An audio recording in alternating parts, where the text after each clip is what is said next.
Okay. Imeanza broadcast. Okay, sawa.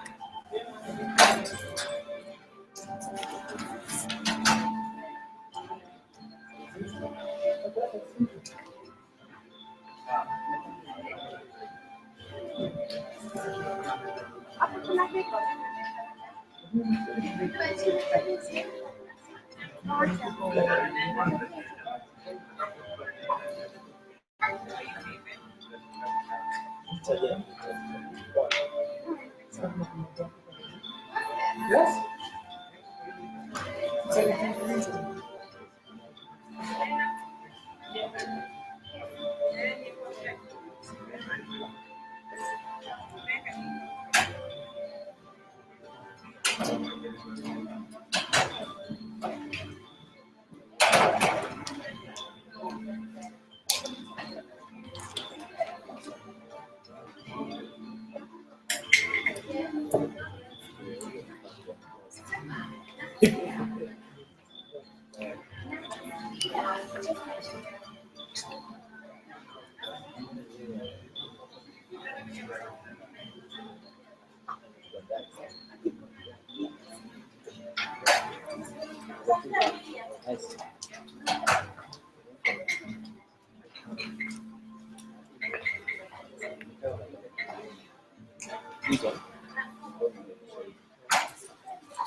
Evening once again to you all. For all the guys who are by the counter, by the back counter, I'll just ask you to join us. First and foremost, let me welcome you all to NILAB. You will hear a bit more about what we do, but welcome to this edition of NILAB. Now, usually the beauty about this event is we start them off with something we like to call speed networking.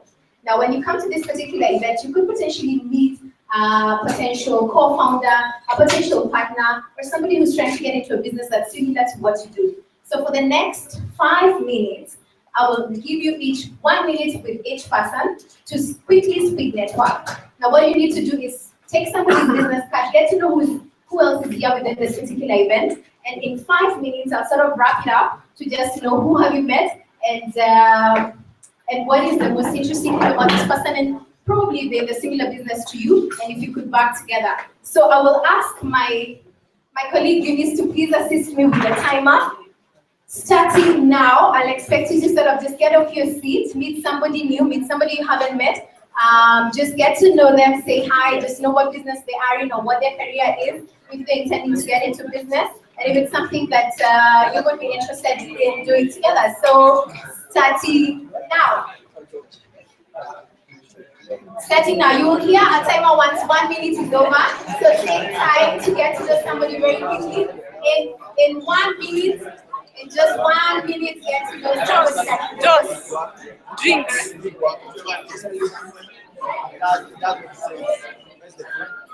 And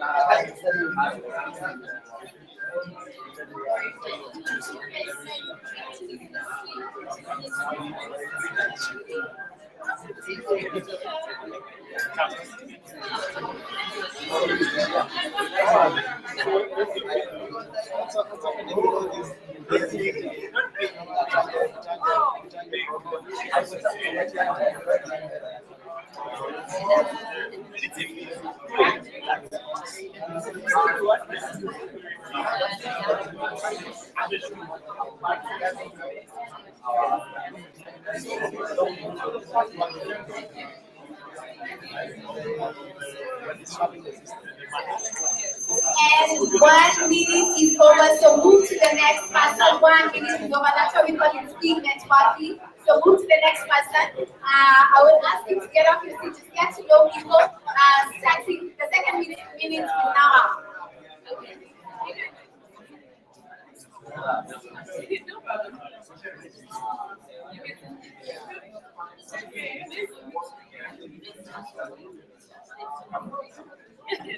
Okay,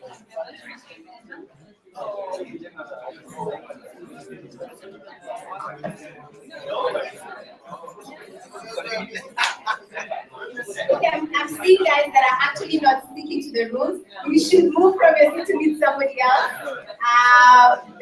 We're about to close the second minute. So if the second minute closes before you meet somebody, I will close it for you.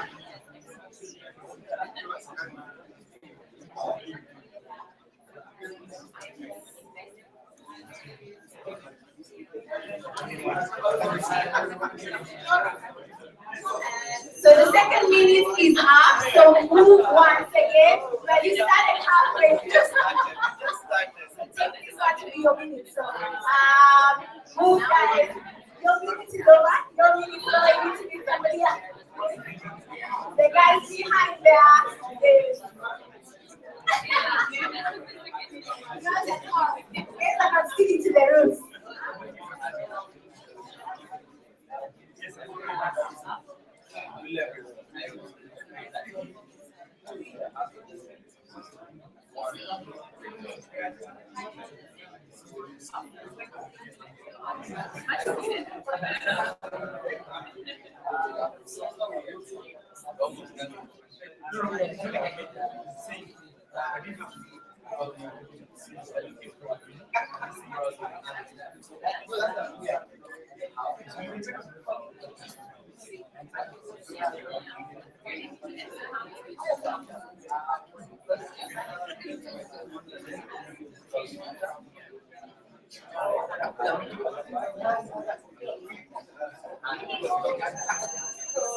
The third minute is up, so now you need to move. I'm actually seeing Julius on his own. He's actually not speaking to anybody.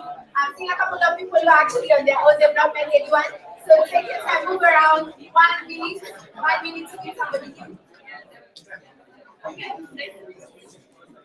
1 minute.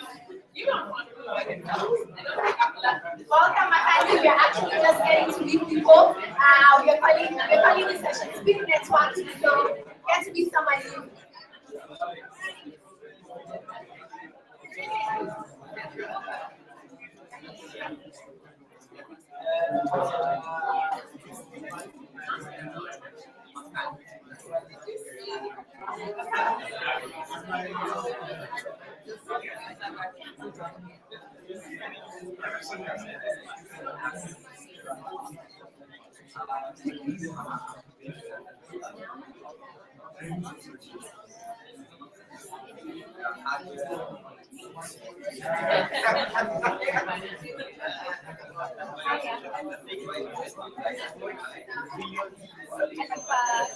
Alright, 1 minute to go. I think that's our time. We need to have 2 minutes to go.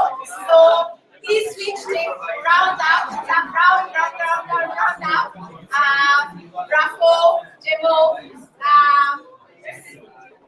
guys, Makani, your minute is over. Get to meet somebody new. A new minute.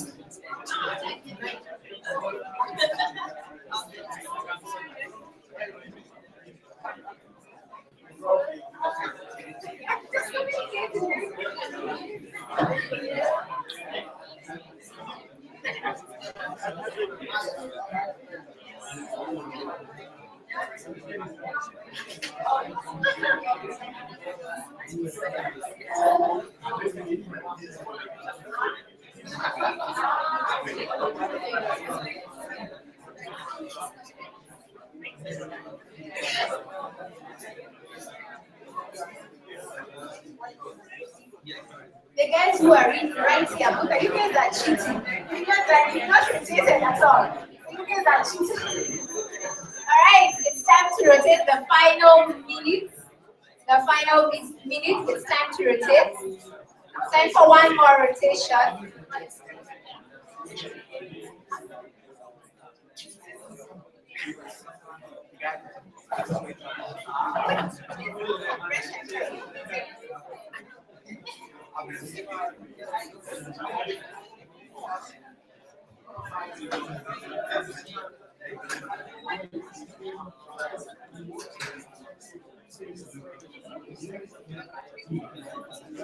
You start emptying. And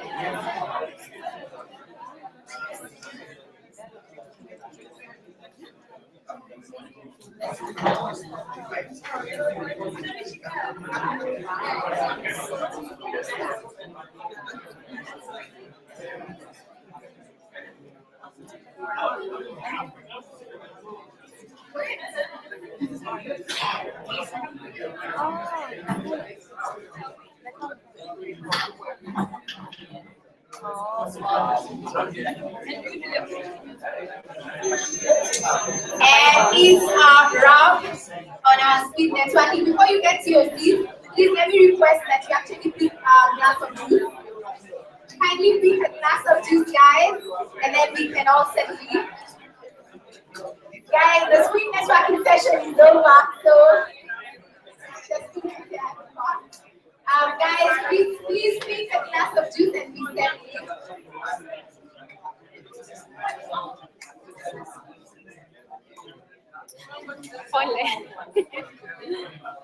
Tell them, time's up. Please just pick your glass of juice and settle in so we can officially start. I'll request that you actually sit to the seats closer to the front. Please.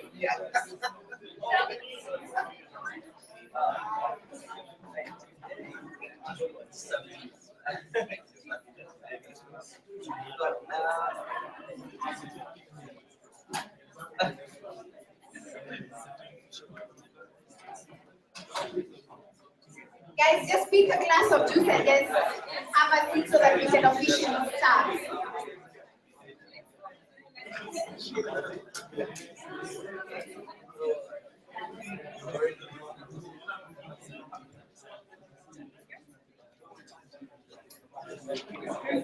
I'll request that we all pick our glasses of juice and just settle in so that we can start.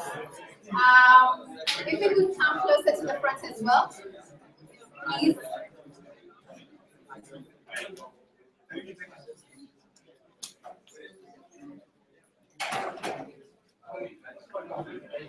Awesome. Guys, just move closer to the front so that we can have an intimate conversation.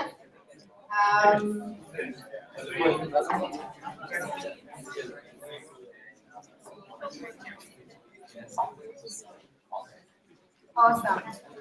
Thank you.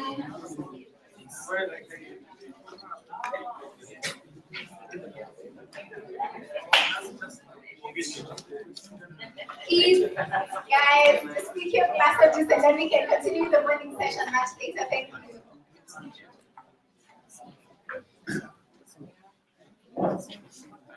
We will do this strictly for 1 hour. So if we could quickly settle in so that we don't take too much time.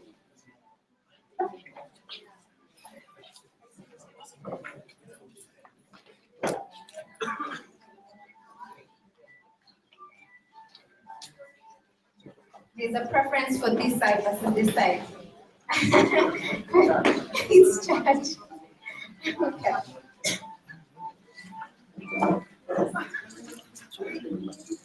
Okay, great. As guys grab their seats, let me welcome you to the NILAB. My name is Julius Mwangi. Some of you may have received emails from me, others probably we haven't interacted. I would like to welcome you to the NILAB. Welcome to the first edition of FailUp for 2016. It's going to be a very interesting discussion. I would encourage each and every one of you to ask as many questions as we can. This is not a monologue, this is a dialogue. We want you to ask as many questions as you can. Our guests are very open and they want you to understand the process of getting into business through entertainment, art, music, whichever your industry is around entertainment. They want you to understand the process and how failure is very important to that process. So karibuni sana, feel very welcome, ask as many questions as you can. Just to continue, let me just welcome our moderator for this evening. His name is Kenyanjui Jonde. He is founder and CEO of Gigwapi. You might have interacted with Gigwapi in one way or another, and I will leave him to introduce our guests. Thank you, Josephine. Hi, everyone. My name is Kenyanjui. I am founder and CEO of Gigwapi. Gigwapi started back in 2014 and was being run on a platform.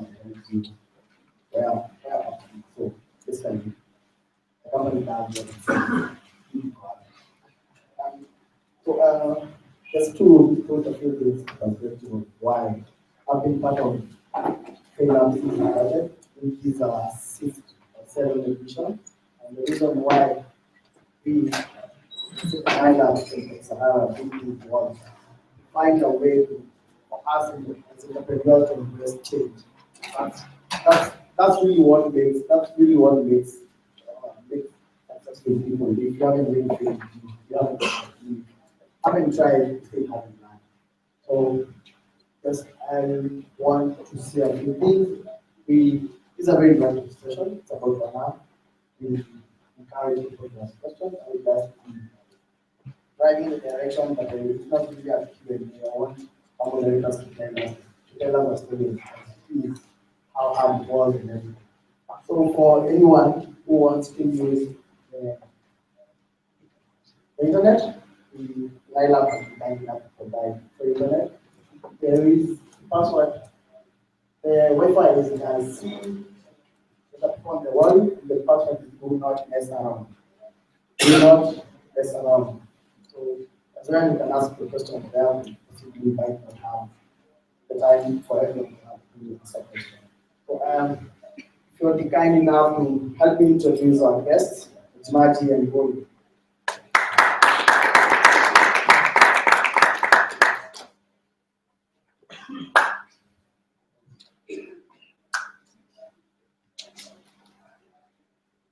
A brief introduction, we're going to do themselves, but just on the right is Majimaji. You might recognize him from Majimaji. What Majimaji has grown from a musician to the CEO and Founder of Ghetto Radio, and he has a quite compelling story that he features that. And on the right, Tim Courage himself, hashtag the I think you know most of us know him post 2008, right? But possibly that was really big, but what had happened before that. And well, is going to share that with us. And to keep us off, I'm going to start with Majimaji. So possibly what I think the audience will want to know is how it all started for the notable days. I'm sure you guys went to do something that was very unconventional. You match hip hop and vernacular, and at least and got a national appeal. But we want to know basically how it all started. Was it look like you guys actually get gigs back then, or what actually basically lay a picture on what the 90s were for you guys.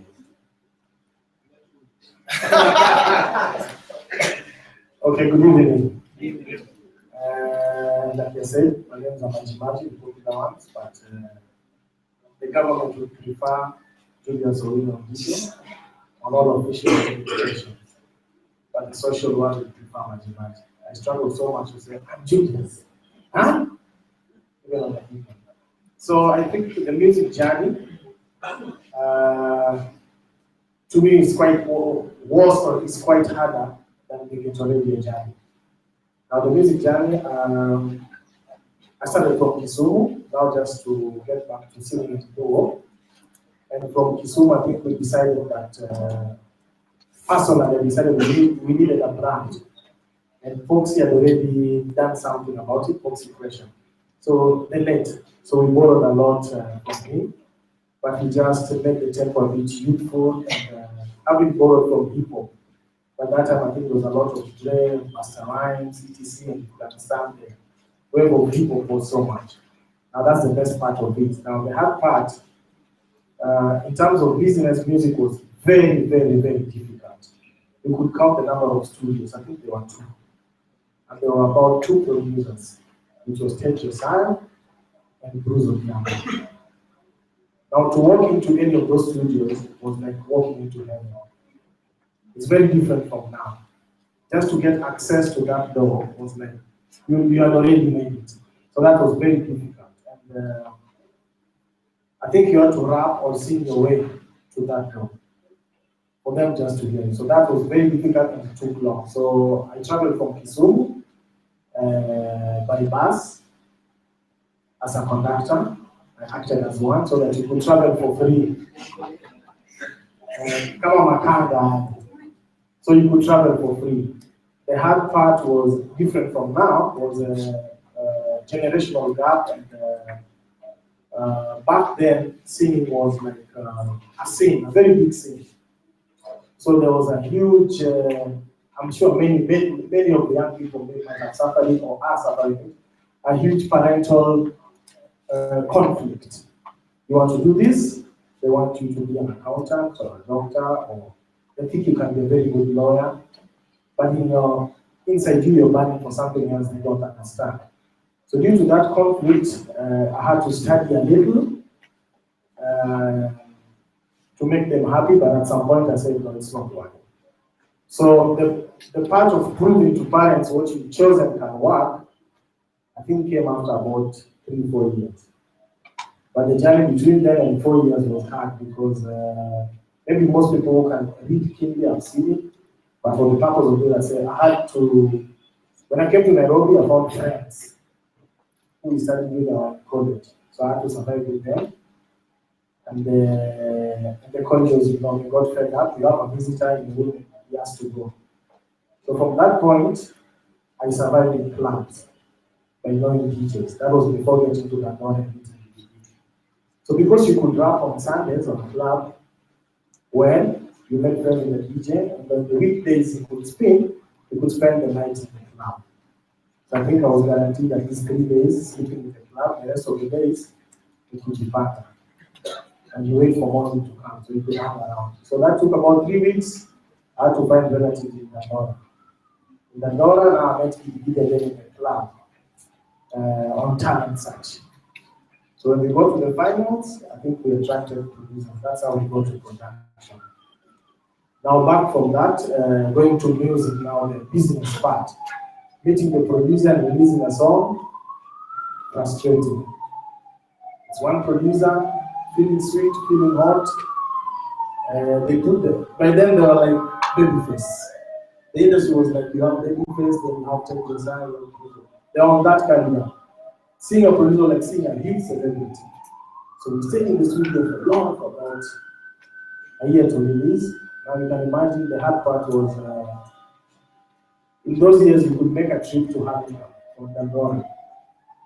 And I think more than 4 times we were walking. We walked from Dandora to Haringam, up at Chini, and another was the record, a producer at Chop. How when you said Techsahara was receptive to the idea of the general music that you guys chose? They were very receptive. I think producers then were very keen on the difference and talent. Very receptive. But now the process of getting it, as a youth, you want it out. You want it out and you believe in it.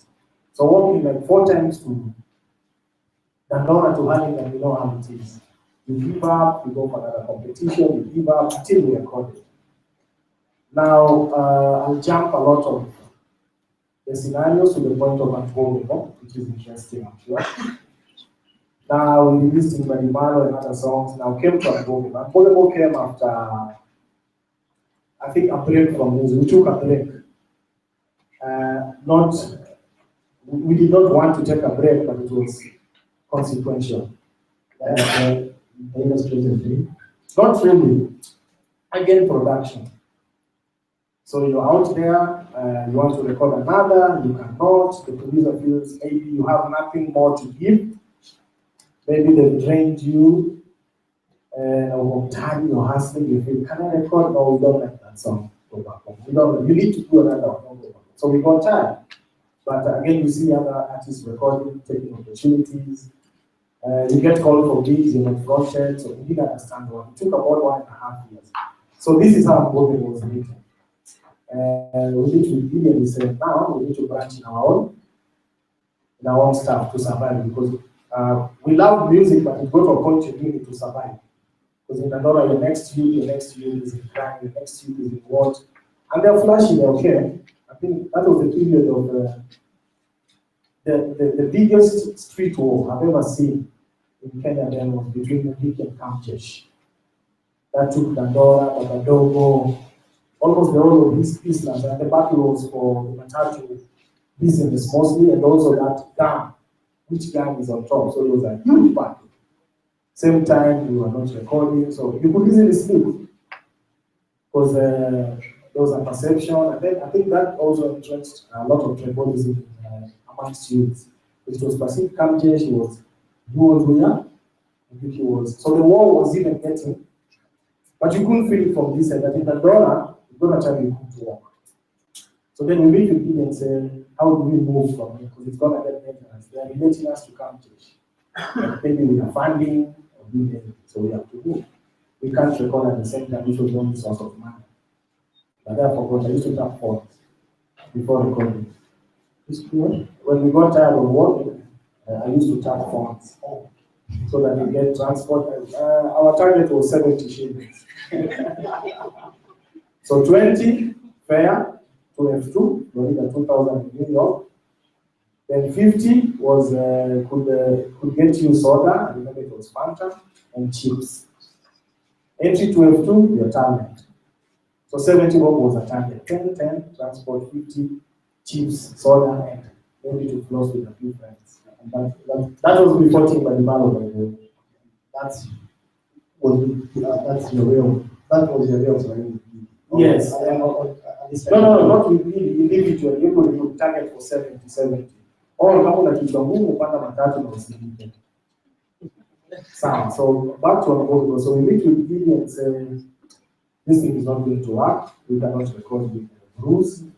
We don't know any other producer. So I think we go stand. And back to what parents might have wanted. We have failed. That was the notion. But just before that, we sit and say, but how? So we give each other morale. Let's try one more thing if we can. So in between that, when nothing is coming up from our rehearsal, Gidi applies for college. I also look for college to go to, and we say, we are friends, we always meet and talk. Actually, we gave up. Then I think we met over the weekend. After doing college for about a week, we didn't see each other for a whole week. But when we met on the weekend, we took a few days, That's where Unbreakable came up. But how? So Unbreakable, we sang for ourselves. And truly in our heart, we were missing the system. Like, we do it with or without. So we go to a festival in Zanzibar. That's when we meet with our producer after a long while, after taking a break for over 6 months or something. We get it's called Zanzibar, I think place we know it, ZIF. So we meet up with our producer at a festival. They don't know how we got there, how we got to witness an event. There are Kenyan groups that went there, but how we got there is that you guys have been invited. We've been looking for you for so many months, and you could come, just get your fire and come to Zanzibar. So while in Zanzibar, we start saying that the freestyle. But in our head, we are telling them we are here in Zanzibar. Maybe you didn't expect everybody. And that's how the song came. Now the producer listens to the freestyle. And the whole crowd, they are Swahili speaking Zanzibar. They start liking the jam from Professor J to the hip-hop guy. So we tell you, and that's a new one. Now we are just freestyle. So when we came back, he says, can we record that song? And we said, no. This time we'll record on our terms. We want to look for money and pay you, give us our song, we go our way. And we don't have time because we have to go to college tomorrow. So if you're gonna book us in, keep your dates open. So that's how we record our board, but unfortunately it turned political. So that was the first failure we gave up. So more or less, you moved from almost giving up to producing the biggest song of the career. Yes. You was possibly by I guess one decision is pretty much not to give up. Now, boy, hashtag carry more. One thing, on your profile it says you are senior TED fellow. What does that mean? Okay. very fast before we go to the thing. I just need to get out of my system. Techfully, so Techfully is to get some of the young focus the one who good stuff, and the general community, say the commons, and we don't take fellow, and maybe a few time we can see the also the same.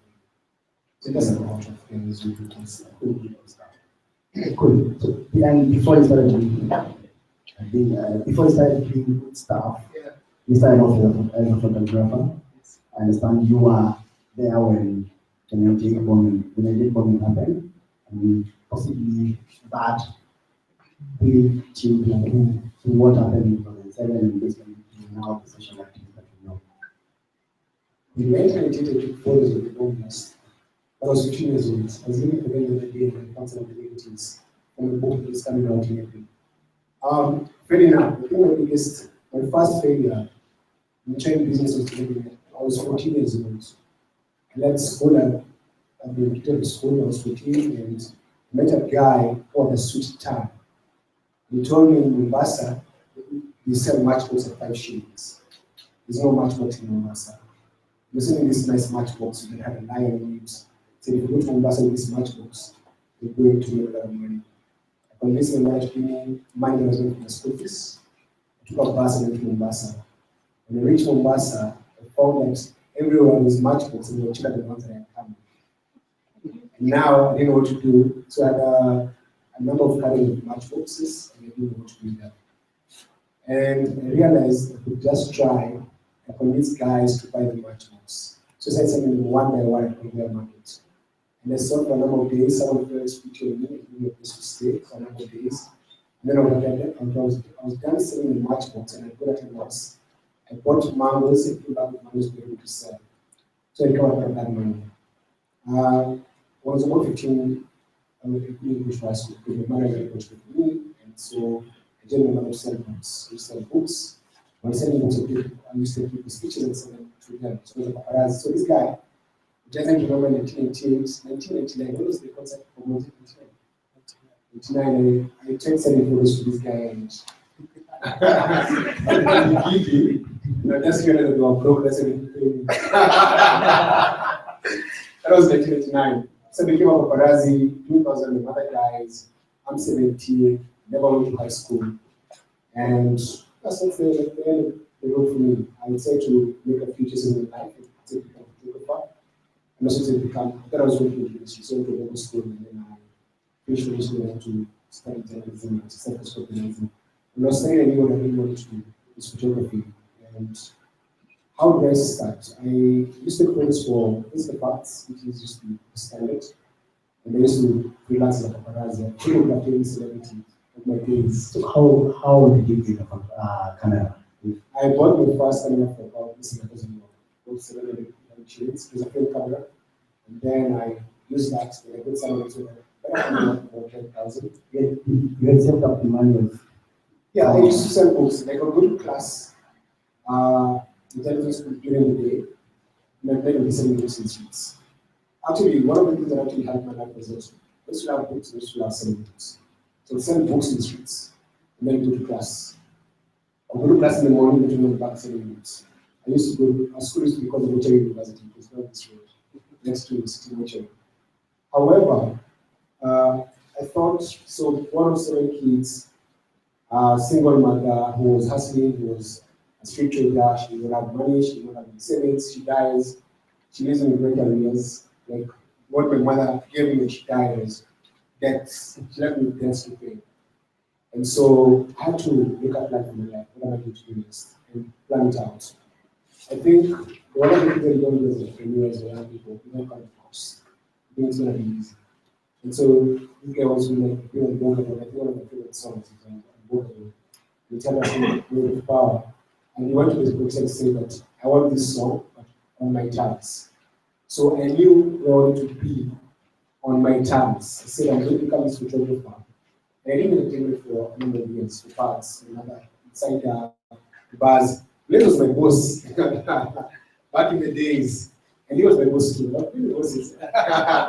But the thing is, I knew where I really wanted to go. I was taking these photos for celebrities, but I knew I become this photographer. come with events. I kind of deal with this. So I don't know whether the crowd. What I'm trying to get from the story is I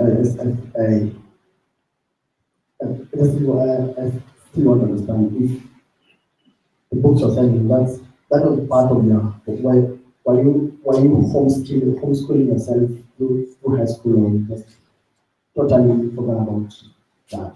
No, I never forgot about books. I was schooling myself. So when in school was one of the best students, and I remember I had a meeting. That's my director, who's calling me from Harvard, because I was not in class, and the man was in class.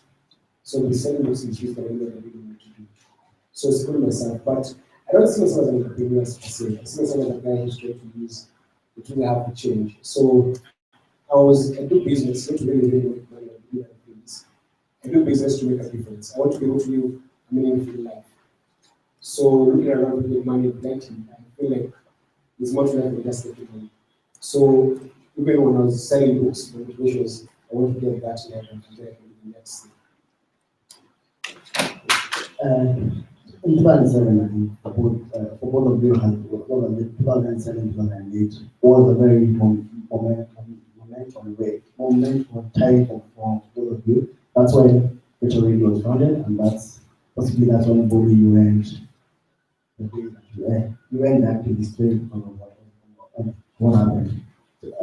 Vivi, sorry, Maji, how was Ghetto Radio born, or what was the process? How did it come about?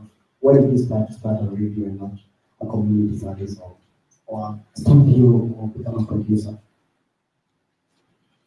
Now, in the startup of Ghetto Radio, I would say from the business end, I was not very involved, but from the community end, and in terms of networking with the youth and the town, I was heavily involved, mostly on consultancy and mostly on talent scouting, and at very deep instances of negotiations, especially acquiring frequencies, etc. Now, Ghetto Radio was started by, it captured, let me put it clear, it captured the energy of the youth in terms of marginalization. The founders who are from Netherlands found youths and happening, doing work, doing in the hood. So there was I remember when we first started, they were thinking about it and saying, there is marginalization of youth. In short, if you're living in the slum or in the ghetto, you listen to the rest of the stations, basically for entertainment. Which song is new, which song is out, but not really what they were singing. Maybe it was about that presenter is hot, or I'd like to go to that event, but there was no drive of why should I actually turn on the radio station beyond entertainment. So that was where we voted. Now in our city, I remember also included, you need also to make a platform that the youth will feel part of ownership. That was before I set up. They were just consulting around. They could come to my studio. I had an audio studio. So when they go around, the youth will direct them. You also need to go to Maji. He records a lot of youth and works on a lot of youth. That was 207. 208, the setup again. We see it again, and it's more. We found talents. They would come and consult. What do you feel of them? Presenters we are looking for. We could sit, do voice tests in the studio, and I would say, that can work. Not very well. We need to fit in what we wanted. So then again, they go back. Then it was founded. It was supported by the Friends from the Netherlands. And I think the vision was that after in 2 years, it was to be sustainable. So that was by 2010. So from 207, we meet, 208 we meet again, 209, again we meet with the founders and they say, 2010, remember when we started? I said, yes. Have you been listening? Once in a while, yes, I do. You think we're on track? Yes. Then the challenge that was big is that unfortunately we are not self-sustaining. As a project, we need to be, we don't know what to do. So the friends from the Netherlands are supporting you. Yes. After meeting guys, they come back again, they call me for dinner, they explain to me their problems. And now the big problem came when they're now supposed to face sustainability. You know, most funding are like 2 years, 3 years, they need to be self-sustained. So that was not happening. It was maybe even getting worse. So they asked me, what can we do? And I said, yeah, I'm now deep into my thing. In fact, I'm launching, I'm publishing. I think I did the first series with young publishing company, music, getting talent. I also wrote projects how youth can gain from music. I think that proposal also attracted many people. I wanted to do this. So from that proposal, they asked me, how can we involve that into the radio, because that is what they intended to do, and they're not getting done. I said, hey, you want me to kill my dream and vision and give it to you? So then they said, give it a try. Start up a CSR department on Ghetto Radio. So then I went in, that is in 2010. I stayed there for like 3 weeks, and I said, I think what's lacking, I've been on the station, and I've gone back to the hood, and I told them straight up, I didn't feel okay listening to stations that don't represent the ghetto in the ghetto. So I'll try to write up something that will replace what they're looking for in the ghetto. So they challenged me to write it, and I told them I'm not going to write a conventional radio PM. If you allow me, I'll carry my conventional approach to issues, but within the law and within professional practice. If you accept, allow me to go right. So then I went and wrote a project called, that was 2010. So I thought creatively, the in-route by then is football. So I wrote a proposal called One Cup Babies. So One Cup Babies will take me around the slum and the hood. In a month, when the World Cup is over, we'll have toured, just to make sure we had a clear entry point. So when they read the paper, they said, fine, you take over the CSR department and do it. So in between linking radio, the hood and the radio, now linking the radio to the hood was becoming difficult again. So because the guys there are not understanding how they need to capture that energy back and forth. So again, I explained these are the challenges. If you see, we need to capture what we're doing on ground every day on air, so that people feel they're represented. So when I was allowed, Ghetto Radio started, people started owning it in the slum. We went to Madare. We went around I drew the circle from Madare, and we were to end in Kibira. So when we ended in Kibira, the crowds kept growing, you know, the mass. And we could award 3 children who were born, but the parents didn't have all the mother, some of them. I met them in broken families, young girls giving birth. They couldn't afford. So we could award them. I made partnership with Ghetto. So you can imagine getting someone from, say, Madare to be attended to at home with practitioners from Ghetto. So that really networked us, and we started getting into the hearts of the community. So after that project, they told me, now, can you do it also? I said, I can do that track. So that was in 2010. So we did that for about 3 months, changing personalities on air, characters, that who could blend, who could talk like the hood, talk about the hood from their heart. So that in about 6 months, we started approaching the main challenge. But the biggest problem in between that change, the sustainability issue cropped up. Now the guys went silent. So I'm here, I'm writing emails, no response. Salaries are needed, etc., no response. So I said, okay, does it mean I have to now go and look for money, write proposal for commercials again? 2010 seems from the outside, I would have thought the radio line was making money. And I remember being that's when it happened to you. Every month I got into I used to listen to the radio. why is it at this particular point still making money? It's a different ballgame. It's a different ballgame turning that listenership into commercial impact. It's a very different ballgame. You see, by then, walking into a room and pitching with commercial rates, when you just mention, and you, where are you from? Ghetto Radio. You get free commercials. Just try and air this. Then they give you those free stuff. Just try and air this. We see how people respond. It was a very different. We even sat. I came back after pitching like 7. I went back to the station and started guys. Do we change the name? Let's call it G Radio. It's going to Joapa kuna pressure sana. Guys are about to eat you up. You see, you came and we are not getting paid. The white guys have gone. Now what do I do? How many staff did you have then? Huh? How many staff did you have? By then, there were about 16, 18. And then you can imagine you're coming in, everything is changing. Now the station is getting popular, but the commercial impact.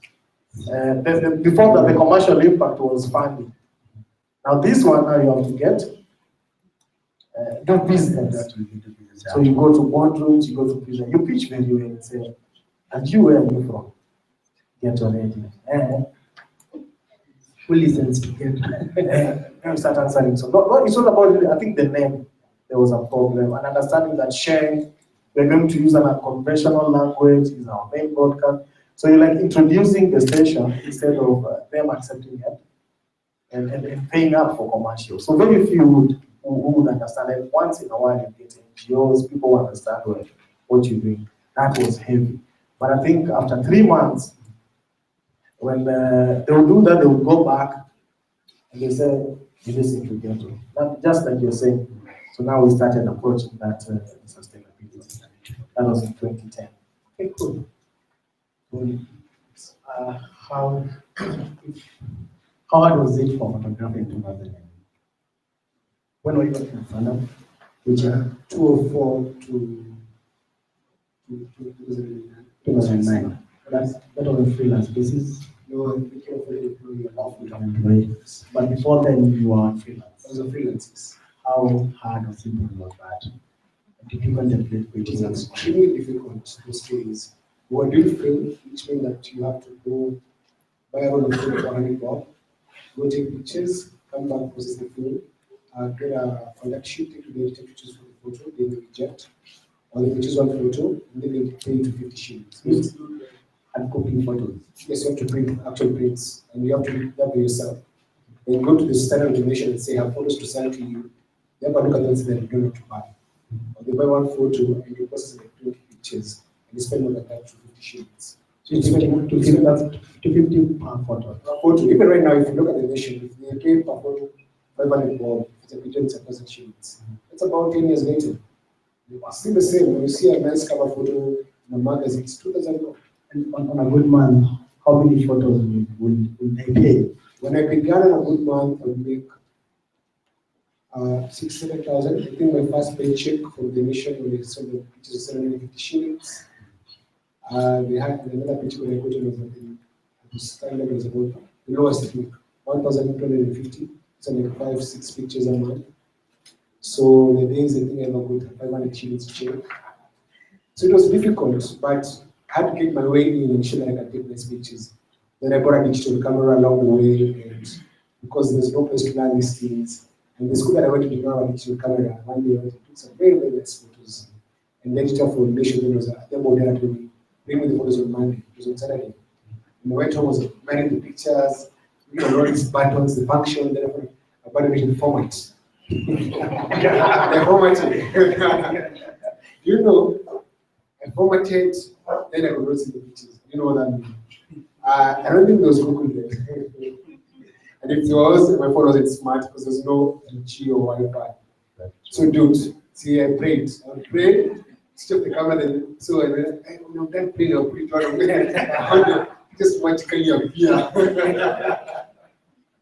So that's not telling that if you format, you have lost everything. Yeah, that's how bad it was. There was no one to teach you. I'll go to the newsroom and the guys on the cameras, even if they're using film, we're not allowed to touch the cameras because of the big boys and the small boys. So yeah, actually, one of the things why power exists for me is actually a place guys that can come and learn and ask questions.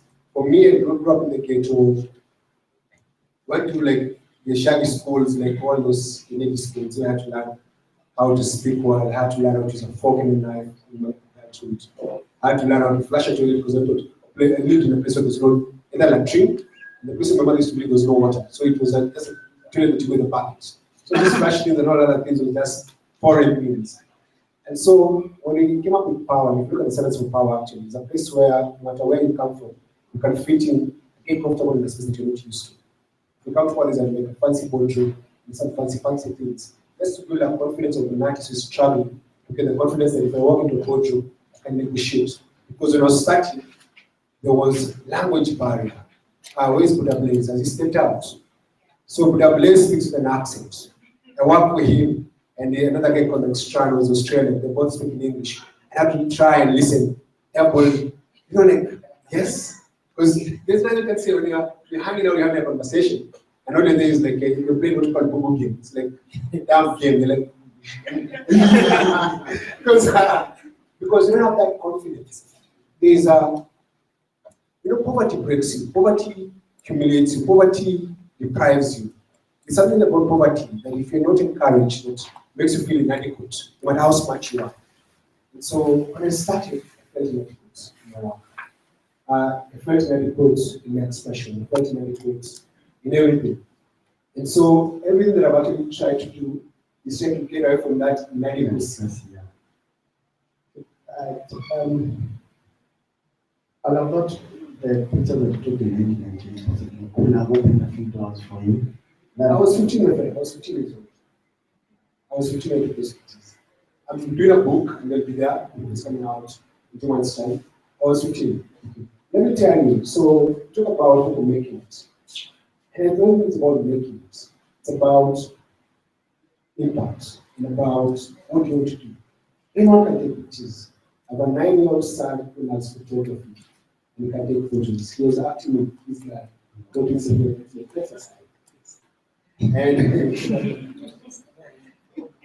and he loves photography. That means that the 9-year-old now can take photos better than I could 10 years ago because of technology. I think it's about getting that niche. So you don't really come and bring books and water. Why do you do it? It's about, I would say, there's so many musicians today, and I'm sure most of the guys who are here don't even know what song is up. The younger guys, they don't even know who this guy was. He was a big man. He was a celeb. He was the big man of those days. And the thing is, if what you're doing is just to make ends meet, then that's what it's going to be, make ends meet. If what you're doing has an aim to it, and that's what every preparation of a mission, what you're trying to do, what you're trying to do. Because that's some of us are not going to be busy, so you're going to be employed by people. And you go to work, you clock in, you go home at 5, watch TV, watch series, then come back before your day. And that's why we cannot be an entrepreneurial nation. I have a problem with that. You can't all do business. What are we going to employ? We cannot be selling money or selling phones or printing. We can't all do that. They're all supposed to do that. And it's the way the humanity is, the way the change is. There are many other levels. And so, as you strive to do business, Kenyans are business people out of poverty, not of being pushed and lack of opportunities. You go to university, you study, then you end up hustling and trying to do many other things because you failed to get a job. But ideally, you would love to be employed. That's the truth. So let's not force guys to just do entrepreneurship. Maji, very quickly, possibly we want to now engage the crowd with your guys about the questions for you. And just very quickly, you both you and Boy are involved in social justice. That's something very coincidental. It wasn't planned. Actually, Boy used to be a presenter. Last year, used to be a presenter at Ghetto Radio, and the world champion in social justice. And that's what something that Maji does very well. Majimaji. So you and part of the thing that Ghetto Radio does, what your responsibility in Ghetto Radio and is called talent and basically building young people to be great in life. And that's possibly where Bonobo came from. will you quickly share a story of Bonoko? Bonoko could be one of the smartest guys who happened to be on the street, according to me. This is how I met Bonoko. There was a song out, Bonoko, you know it, that was about his testimony of a guy who was killed, but he didn't have a gun. The gun was put there by someone. And he didn't have Bonoko. So we liked the song at Ghetto Radio and we could play it. So one day I see a young man being escorted by 4 people with oil on their bodies. You know, Techsahara about the Ghetto Radio. Unacheza ngoma yangu sana. Asante. Then he comes in, day 1. We welcome him, we talk. Then he goes back. So when I was home, I told the presenter, but then I was not on air. Please invite that guy again on air so that he can tell his story. They're like, hey? No, just invite him. So we invite him on a late morning show. And he tells his story, how we recorded the music plus how we survived. Then the next day, he was not invited, and he comes again. So I said, we go sit in Zion. We have a rooftop. We call it Zion.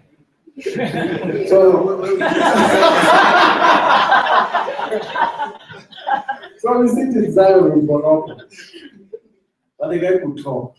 Any minute in his mouth, he could put his mouth. If he won't talk unless he thinks you can listen to him. By then, unless he has a very keen instinct about unless he feels you can talk, you can listen, you won't talk. So we sit there, we start talking. And I talk. I remember we sat there for about an hour. Then I asked him, so how is it? Where is home? He talked. Now the part that got interesting was about his life in the streets. So he started talking.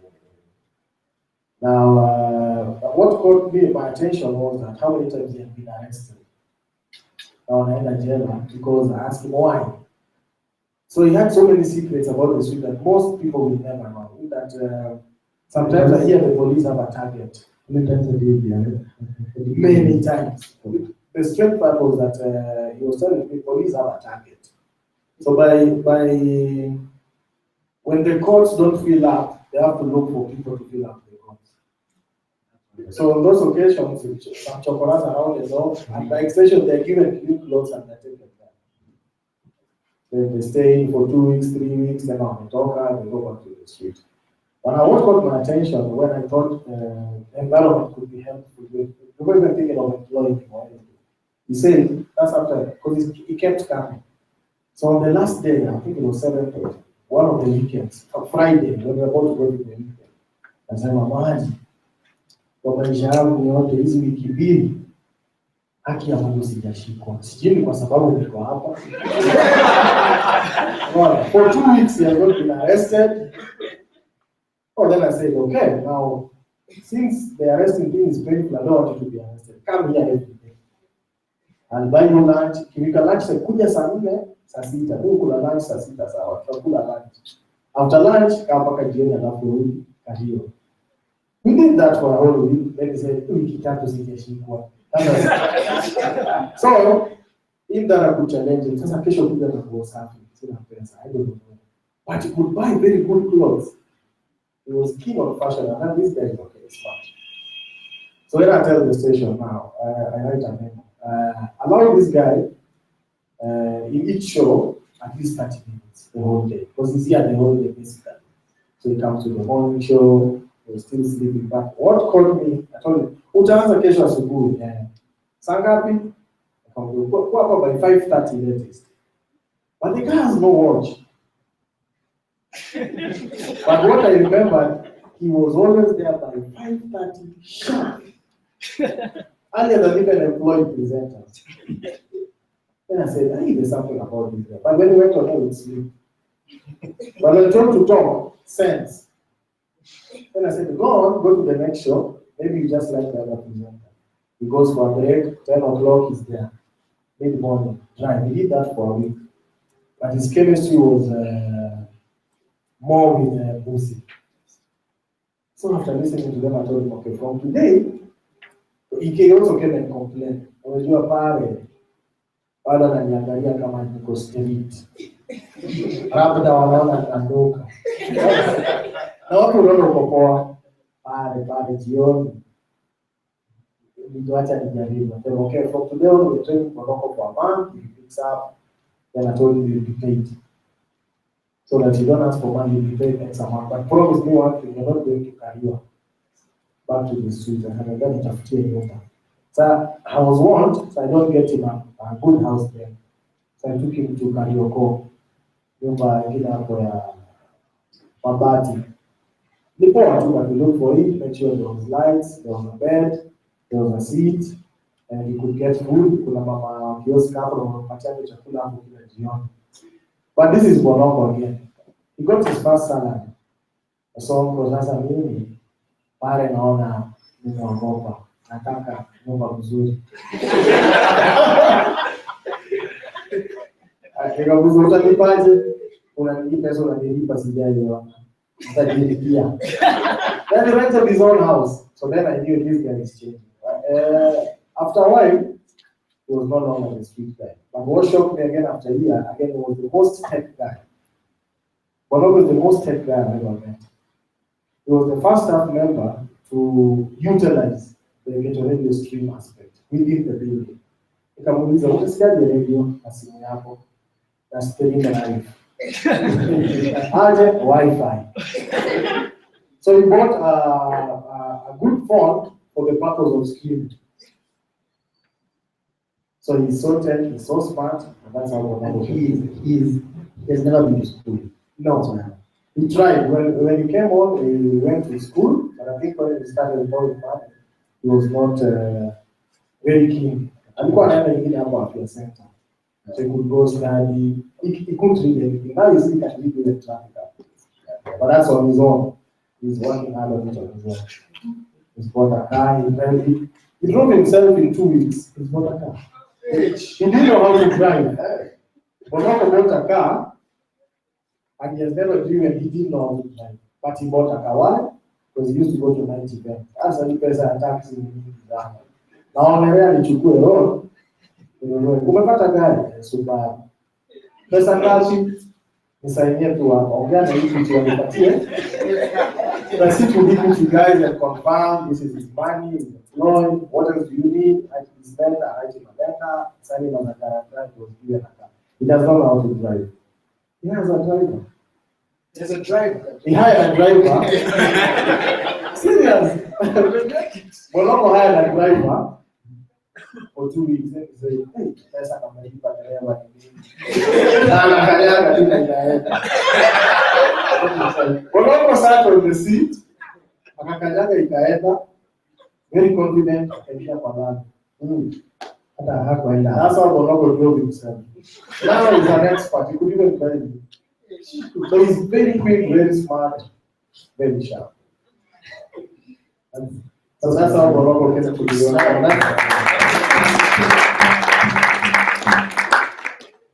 Sorry, but rehabs are important. But what he proved to me that accepting them and making them feel at home would change them faster than any rehab center. And that's what we decided to do. Possibly in the last 7 years, we've seen more days, more days than the rest of their life. I mean, it all started back in 2008. So we, from the outside, see only is doing all these great things, but we really, I know it for sure. It's not happy. It has not been easy.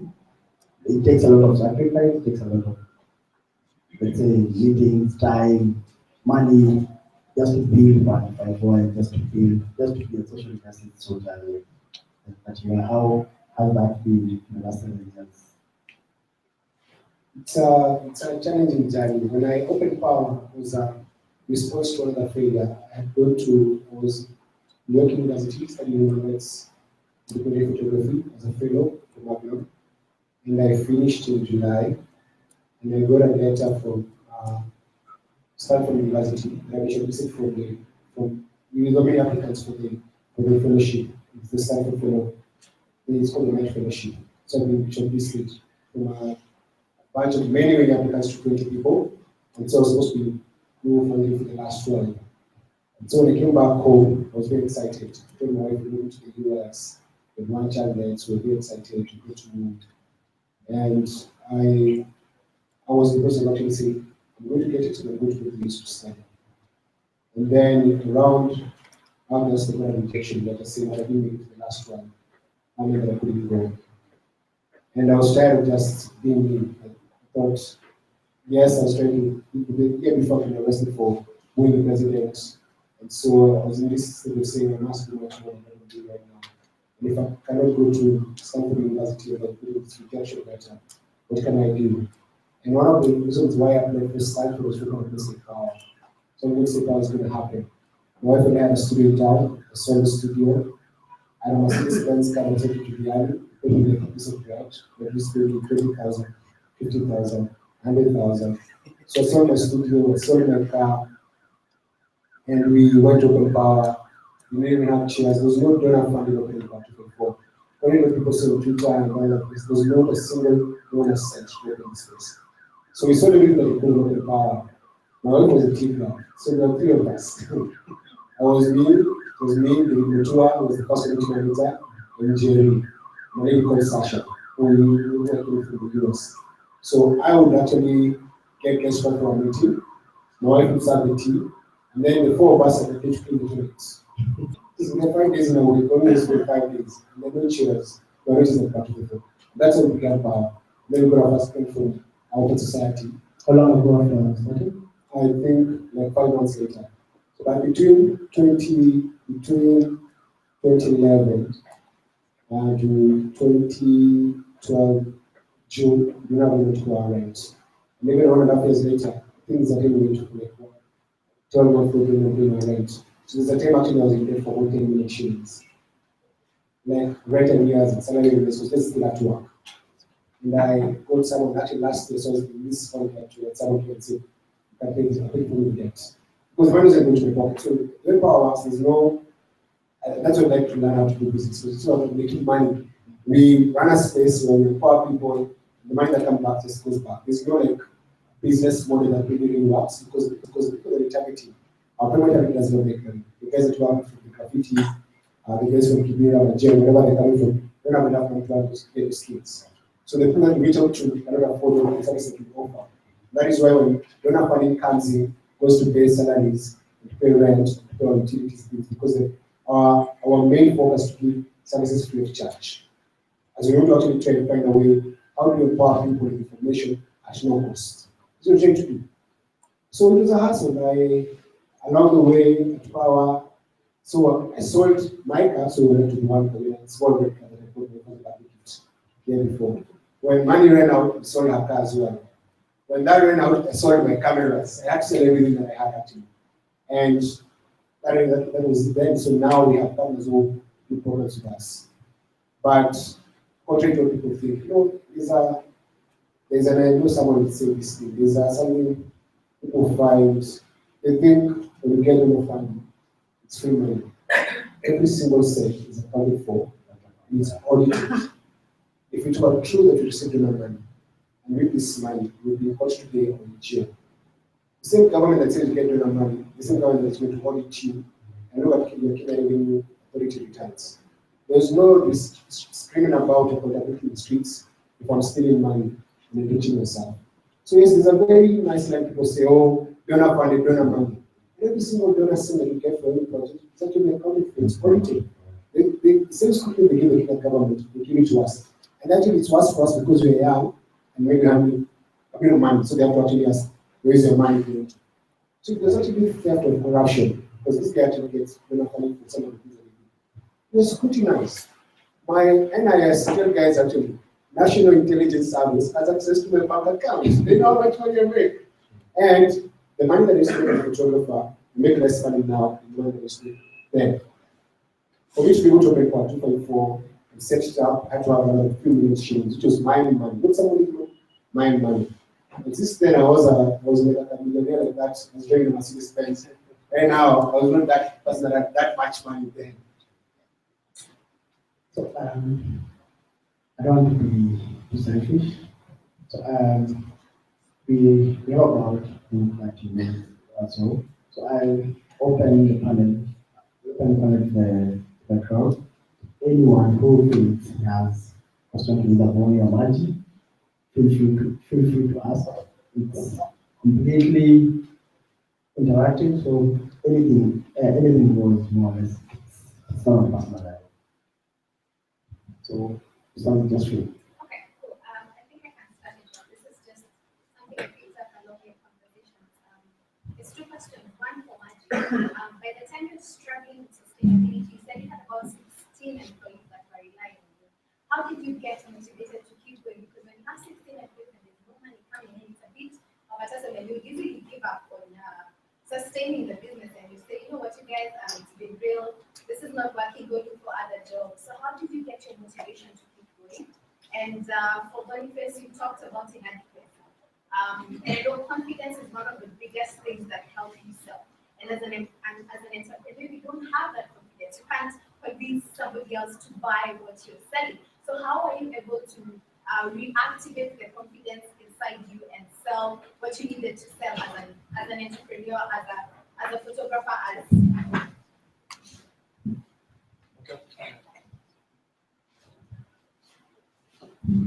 Okay, from my end, yes, it was very difficult, and it takes or it took a lot of diplomacy. But I think what worked for me a lot is I could sell the vision, and then everything I was doing, I was involving a good part of the team. Like when we are on ground, I could involve them. They could see we actually pushing for something, and there were results in terms of change and listenership and accepting Ghetto Radio in the hood. There were changes. They could feel the impact. So I saw the vision. This is tough times, but I'm sure it will pay in between. But when it got too tough, I just put the cards on the table. I'm human. I'm also not getting money, the same as you. So whoever feels the journey is too tough at this point and is not buying the dream, feel free. So that we release each other, no one has beef. You understand there's no money, I'm not going to steal, I'm not going to rob a bank. The people who could fund us are quiet. These are the emails, it was very open. And I told them, now you have a choice. For me tomorrow I'll be here, early in the morning and leave as late as I can. Whoever will not be here, feel free. And see go by. It's tough times. But at the same time, I kept encouraging them. Things happen. I remember we talk so much of the word change. And the people were also very rigid to change. And if you can't change, and this is the only chance for Ghetto Radio to survive, it means we all kill it and go home. Not that if you go home, the rest will remain and will go ahead. Because the issue is money, not about the product. The product is nice, it's growing. To men of time, no one can appreciate. They're listening to you. Your social, I could tell them, when I came in and we started the changes, all of you look at your Facebook pages, but then Facebook will be, are you growing or not? Yes, it is growing. I remember then the most notable guy who bought the dream and the goal was Busi. And he also went through a lot of challenges. And I told him, Busi, Facebook yako iko na watu 51. Usisahau hii siku. Kama umechoka, kwa watu wote leo usichoke. Ndio tumetenda nawe mtaani, unakaa, unaona vile watu wanabonga, vitu wametuambia ndio tutafanya. Then I remember after 2 months, some guys got tired of course. 2 months he came and told me, hey, sasa niko 151. Facebook. I've still kept it, I'll show you one day, although now he's on another station, but we still talk. Sasa niko 151. Should I speaker in a speaker? But when it started growing, the rest of the team started feeling the change, and so they started working hard, coming back again. I think the best day I had was when I was called. No, I invented on the basis for this room. I invaded the agencies. There was this guy called Luther. I told him, boss, this is what's happening. I think the product is okay. Why are you guys not buying? Then he told me his whole view about Ghetto Radio. I told him, if you had to do it, how would you do it to attract people? We talked a lot, and I didn't move out of the office until I had an answer. So then I left. I told him, I'll see you in 1 year. So we pumped, but it didn't take 1 year. I got a call. That was the best day from the agencies who were keen on Coca-Cola. So they've been advertising all there, but there's a section of crowd they're not meeting. So they said, that's why they said, how can we do business with you, Ghetto Radio? And I said, just put the money, we'll pump it. But the beautiful thing, then after a week, we tried out for a week. Then they called me again for, how can we strike a long-term deal, like 1 year? How do you do the 1 year? I tell them, 1 year would be nice. So once we had Coke, what I made sure is that we had to do a good job. Because Coke, to me, I say this is a trend center. So when Coke advertises with you, it means they can influence the other products as they have confidence. So we did a very thorough job. We kept pumping Coke, and that was our turning point. So then the guys started feeling confident. Now from no money, it was like to salon. So that is how I worked on that part. It was diplomacy, but it was tough. I put cards on the table and say, you're free to go. If I'm to remain alone, I'll come here, because we've gone to the hood. We've talked to young mothers. We've talked to young boys. And we're talking about crime. We're talking about adolescent girls. We're talking about sexual reproduction. Are we doing a good thing for the community? Yes. Then continue with the course. Things will change. So that's how we define Ghetto Radio, and we've tried so much, even with the challenges of going commercial, not to change our brand mandate and content mandate, which is also a huge challenge, because when here the biggest show is talking about guys and women, you feel like, should I do this to make millions? Why not? At the end of the day, it's just a frequency like the other. So should we change? But again, we stick to the brand, and I think so far we managed to define ourselves that we don't even feel like changing. We feel like even doing more. And then at that point also, that's when I met Boni. I kept following him all the time when he was active, approaching,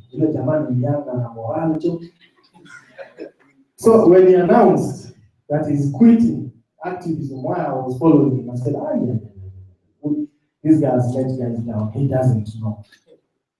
That's when I approached him. Boni, now that you're not on the street, you can still do your thing on the radio. And that's how we met, and we brought Boni, and it also boosted us. Because guys would come in and say, Boni, I'm coming here on Tuesday. But again, he left for. Coming back. Can I get appearance? With an Obama letter, you can. That's what I did, but it was tough. And these things keep coming. The money is always not constant. It will come, it will go.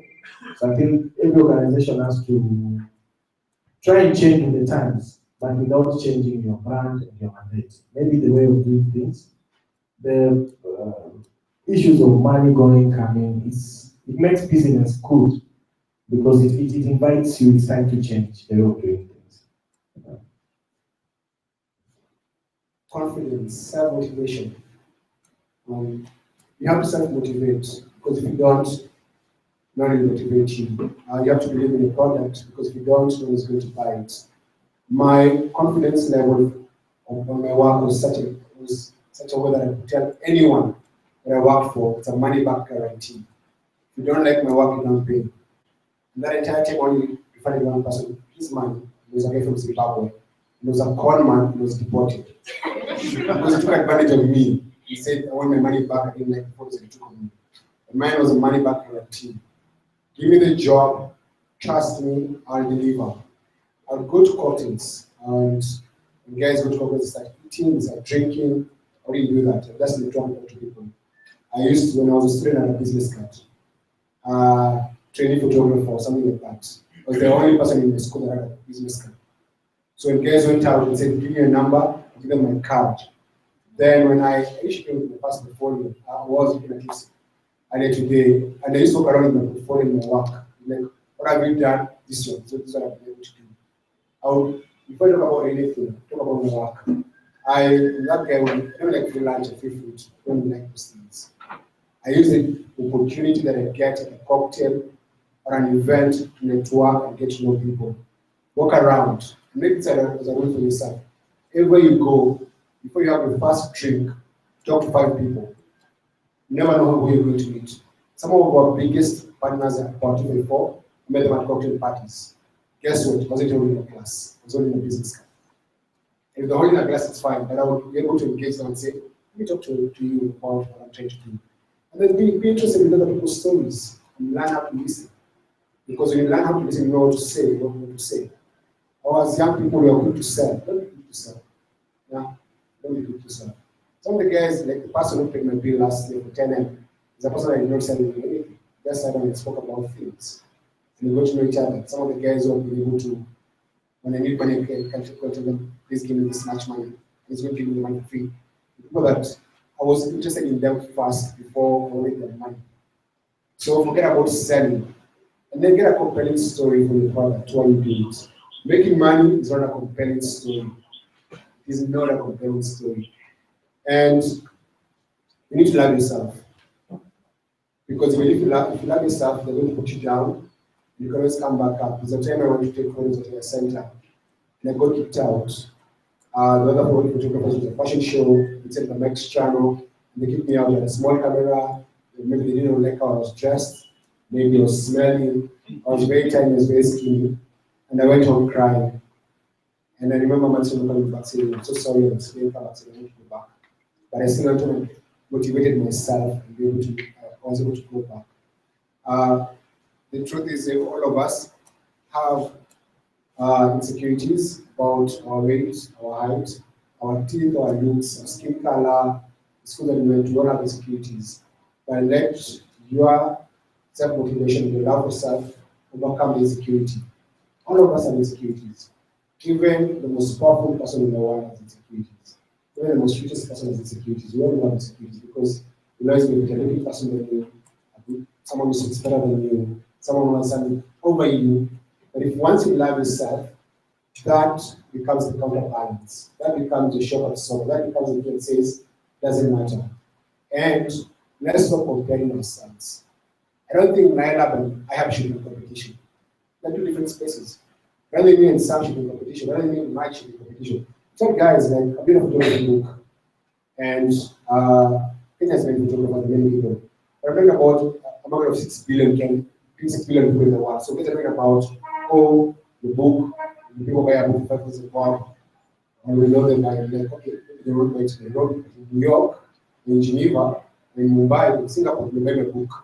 So when I'm looking at my product, I'm not looking at the Nailab market or the IHAB market, we're for a global market. And so you need to see yourself as that you want to become. You draw a map to your life, you draw the person that you want to become and work towards that. I was a high school dropout, no mother, went arrears, no schooling, but I had a dream of what I would become, and the work was that dream.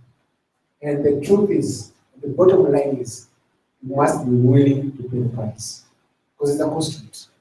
You have to make different choices. You have to say, I can't do that, because where I'm going to, I'm not allowed to do that.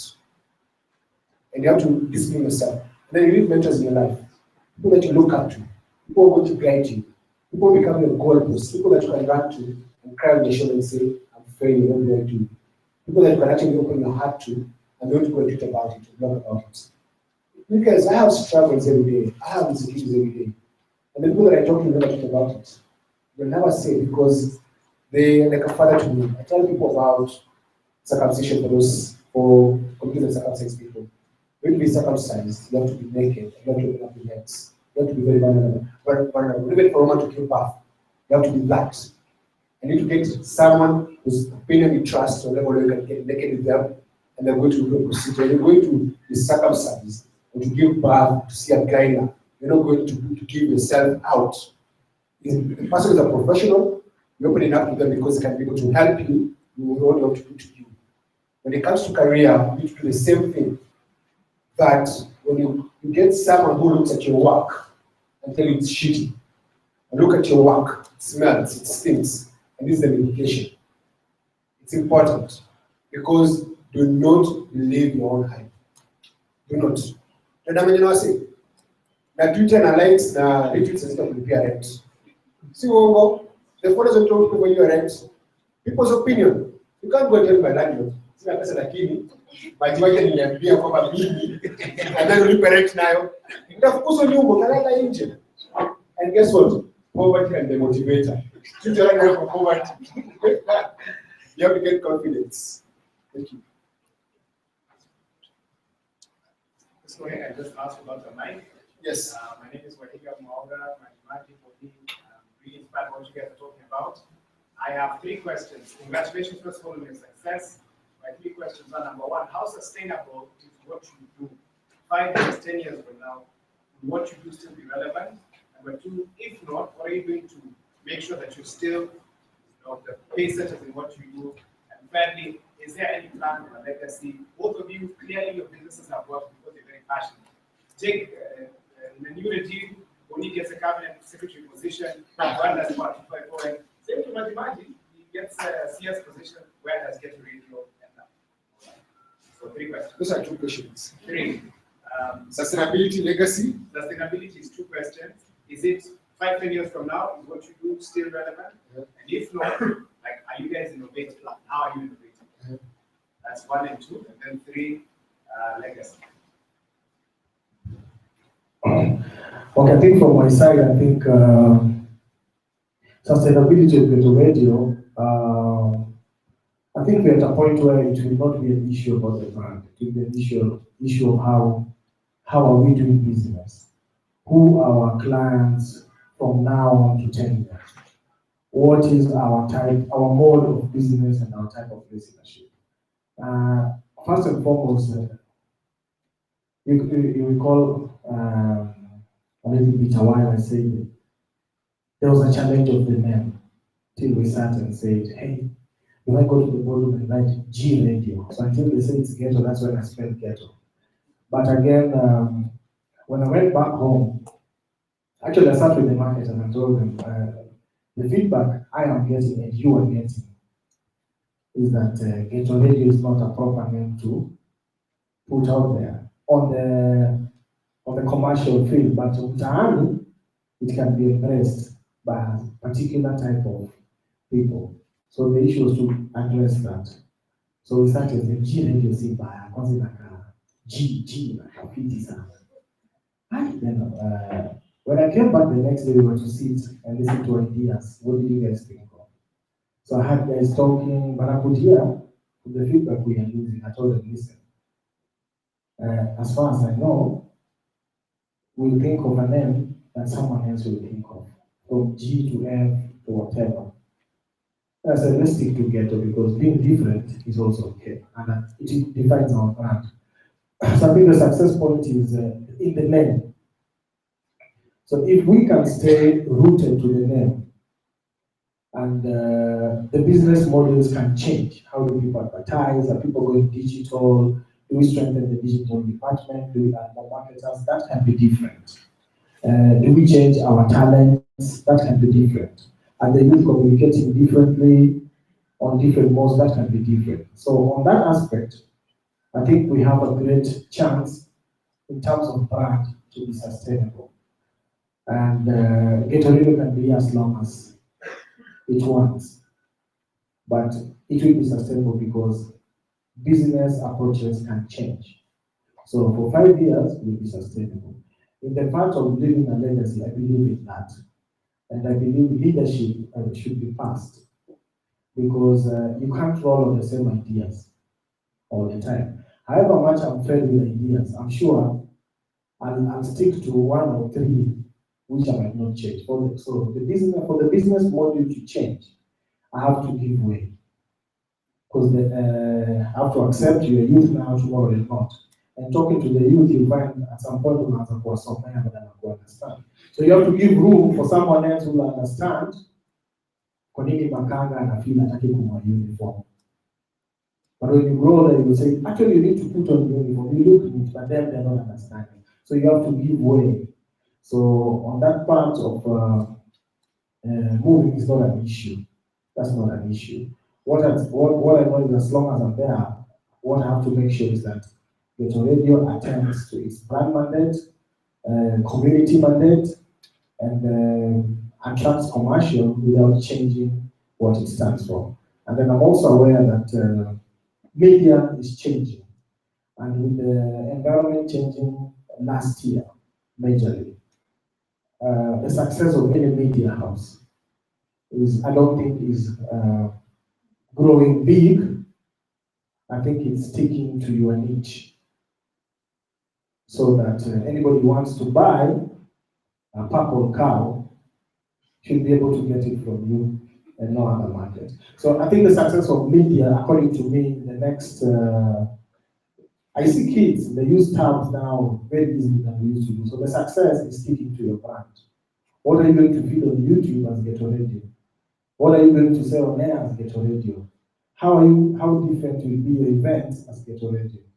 So the success is in holding up to the brand and to the niche and not trying to get the whole market, because it won't happen.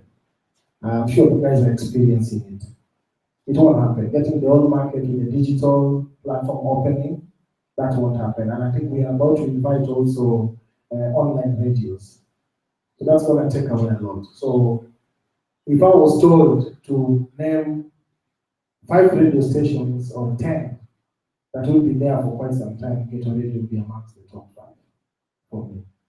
So 10 years is not an issue. The business model is an issue, would be an issue. So that means we'll be sustainable. If anyone can help me craft the sustainability part, I'll be very happy. No, it's true. I need to be able to build power, like buy land, have a space for power. So it's a struggle of doing company minded and make money and lose on social capital and the impact, or do we rely on donors and be able to do much more? It's a very thin line. Turning power into a full business or the social impact is actually more focused on social impact. So it's a struggle for us. We're actually building a business model around how we can do direct revenue. That's why we have the theater we hire out, and the grounds, the rooftop token, which get some money. And there's some income coming in by zero amount to which all our bills. But as part of our legacy, we'll be impacting lives in this country. And there are people who, even if they may not continue as power, as individuals, actually continue the work we started. There are many startups and guys who have been able to learn from us and do things differently. We have a partnership in Zimbabwe. We got a call from the Kisumu government, Kisumu County government to bring power to Kisumu. They've given us the space. We need to get the staff and the team to go to Kisumu. So there's space for growth, and actually we don't have a power in every country. And we have a number of friends who are partners, we do programs together. And actually this year we're going to do projects in Kisumu, in Nakuru, and Mombasa. And so we can't even worry about legacy, because the moment you partners and they go, we're going to continue that work. And as far as sustainability, actually right now, I'm like, I'm just going to say my dummy head, because we did say dummy head. I'm playing a very small role at Part 24. We have a deputy director called Michelle, who runs the space. She's the one who calls the shots, make decisions, goes for meetings, does a lot of the work I'm supposed to do. So I'm actually there in transition. Maybe I'm going to be leaving Park at the end of this year. I convince my wife in the next plan. She's somewhere back. So I need to convince her to let me go and do other things with my life. Something very exciting, I think. And so the legacy will be there and reset. Yeah, and I think if you answer why you do what you do, the legacy sorts itself out. So one of the struggles that we have in this continent, in this country, is that people do what we do for selfish reasons. And so you don't meet other people, you don't motivate other people, you don't teach other people. The reason why we lack morals in politics is because the people who join politics lack morals, and the people who join them don't need to learn anything themselves and learn from them. And so that's it's a very hard word to hear about. I haven't heard about looking at our legacy. what my legacy is going to be after 5 years or 10 years. And if you look at the decision of the make aversion mandate, if you look at they make populist statements without thinking about the long term. Because for them, the power is the end of the game. I'm president for 10 years, who can do what? I want this nation who can do what? But if what they do is define the service, and with a clear vision, you don't even have to articulate your legacy. You don't even have to think about your legacy, because every day you wake up and come to work, you're living a legacy. Every single day. There's only in American politics and they struggle to see a life without Obama. They can't see it.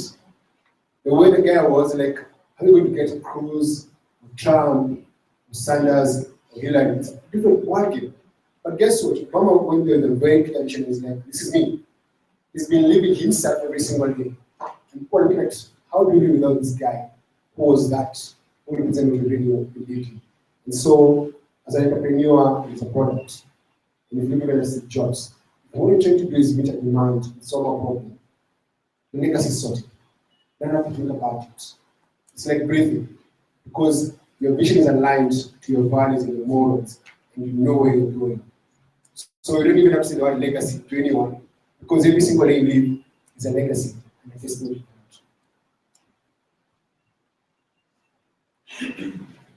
So,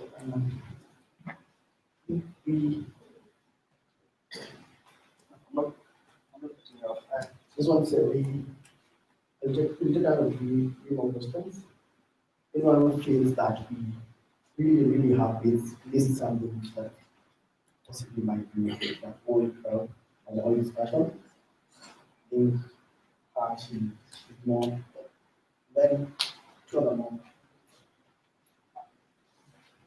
My name is Boniface from the school, and we are a school, so we deal with a lot of talent amongst the students. So I know what Pawa is doing is really important in terms of talent engagement. So I wanted to find out from Majimaji what Ghetto Radio, you came across Bonoko, and he's transformed his life. Do you have a program in place to try and find other such people and help them transform their lives? Yes, we do that almost on a daily basis. The only challenge is that you can't employ everyone.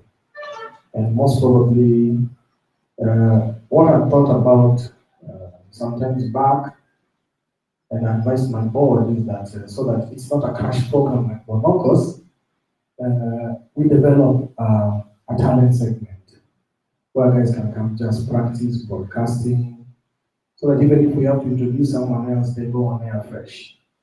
Now, Bonoko could be the most pronounced because of his story and his talents of telling of well-told stories on air. But there are other people. We have someone like Kafu, who's in the morning who has a very crazy background of crime, but very talented. We have the guys doing sports and football who are very talented, but are not broadcasters. But now they've won, I think, the award twice. The sports awards, like thrice. We have, on the part of ladies, we have a lady called Shide. Now, how I met she was funny. Musi left for Radio Africa.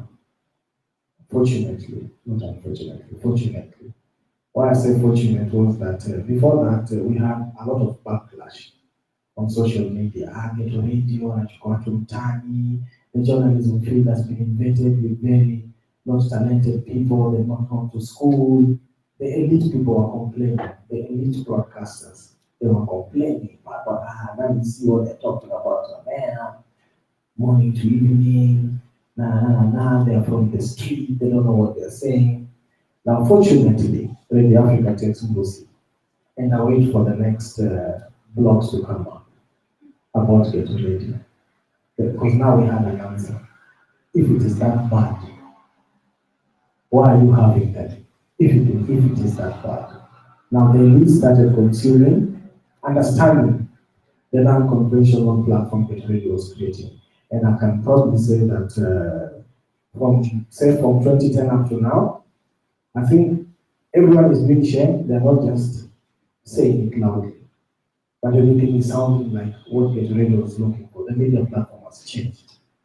It has changed to a point renowned presenters maybe were no longer as commercially viable. So back to She, I met the girl.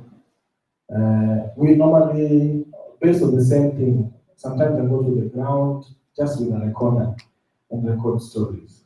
So one day we are with the same guy, Kafu, at Githurai. So we are recording this. Niaje then, mtaiko aje, mtaiko poa, hustle yako ni gani? We have an initiative called Hustle. So we meet this young girl who is selling chips in too. These chips on tap. So that's Jua, if you know that.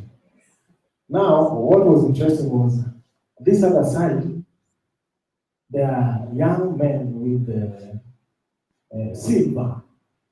You see, when you look when you have silver, there's only one indication. This one. Now, there are men with the mogoka next to her. Wanakula mogoka, nini, but she's here selling chips too. And once in a while also walking there and talking. So I keep looking at this girl for like 10 minutes. I tell her, let's record. And we record her. She was down, I think she was a bit also high kilo, life in her heart, me, na hustle.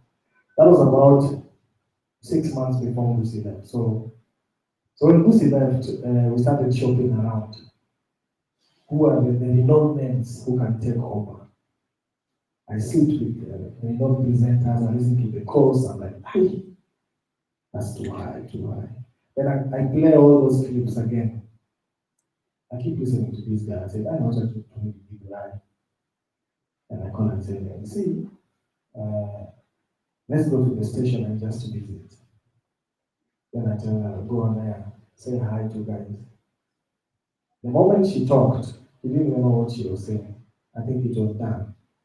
From the comments, from social media, because she just told her story. So we do that a lot, and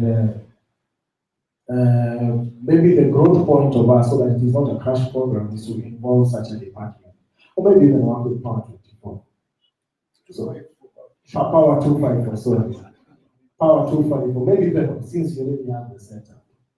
So Ghetto Radio can manage that section of journalism, where we target people who we think would have been very good trained journalists, but they missed that opportunity. But without killing the rawness and the well-told story part. So that is what we're doing about talent. And personally, I think since since my daughter, who I think she's 9 now, started speaking to me like a grown-up lady. I'm more deliberate to a girl child, because you hear how she's talking, her interest. So I keep looking. So we are more interested on the girl child and supporting them, giving them opportunities. What's driving me is that so that my daughter is not told one day, because you are a girl, this is a space for one uncle and not you. So that's what we're doing, and the opportunity for growing, so that it is deliberate.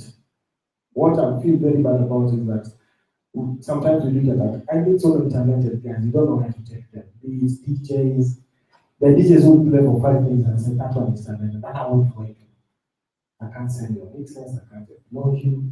So some of them we've adapted, even on the DJs, I think now we've adapted about 6 or 8 DJs and MCs. They are not actually working for us, but in our weekly gigs, I tell our DJs, please, 1 or 2 hours, party with DJs, so that they build their name, so they can do their own, make money and do their own businesses.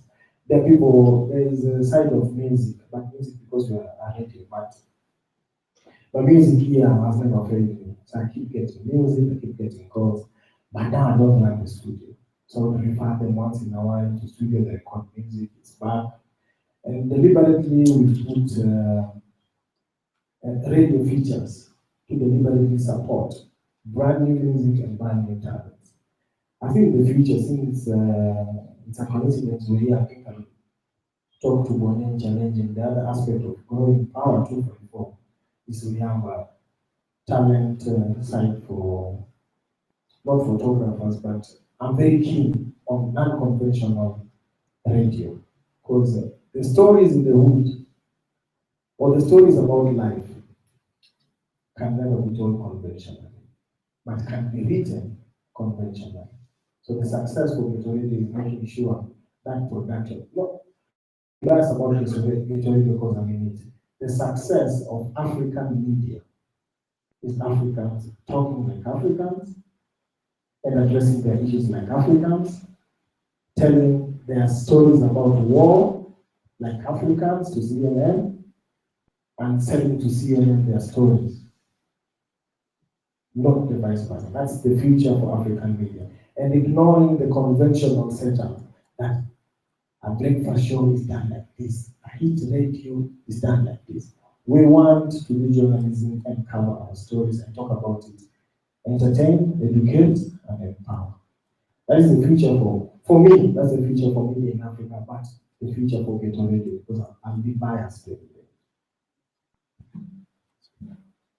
I was ready to work with Majimaji, so the lesson is short but powerful. Yeah, thank you. Thank you very much. My name is Isaac from Sports Empire Limited. I have 3 questions. Actually, most of them are common. I mean, you can answer. And they are straightforward. The first one is it's practical. Do you feel sorry to yourself sometimes when you get bad news or when you're rejected? And if so, how often do you turn around? How do you react to rejection or the feeling of you haven't gotten what you really wanted? And the next question is, both of you don't, in a normal person's life, don't lead a conventional career. Do you think that non-conventionalism or unconventional routes are the new normal, are the new norms for success? Do you think going to school and getting employed is just too normal? Or do you encourage people to get out of that already established system of success? And then I think the final question is about work-life balance. And I'm talking about work-life balance because I am a business person. And it's hard to differentiate between the two. Actually, from what you've shared this evening, no, I can't differentiate the two. Maybe for someone who is employed, it can be different. But for someone who is not doing something that's conventional, is there anything like work-life balance? I think the last question was planted by my wife.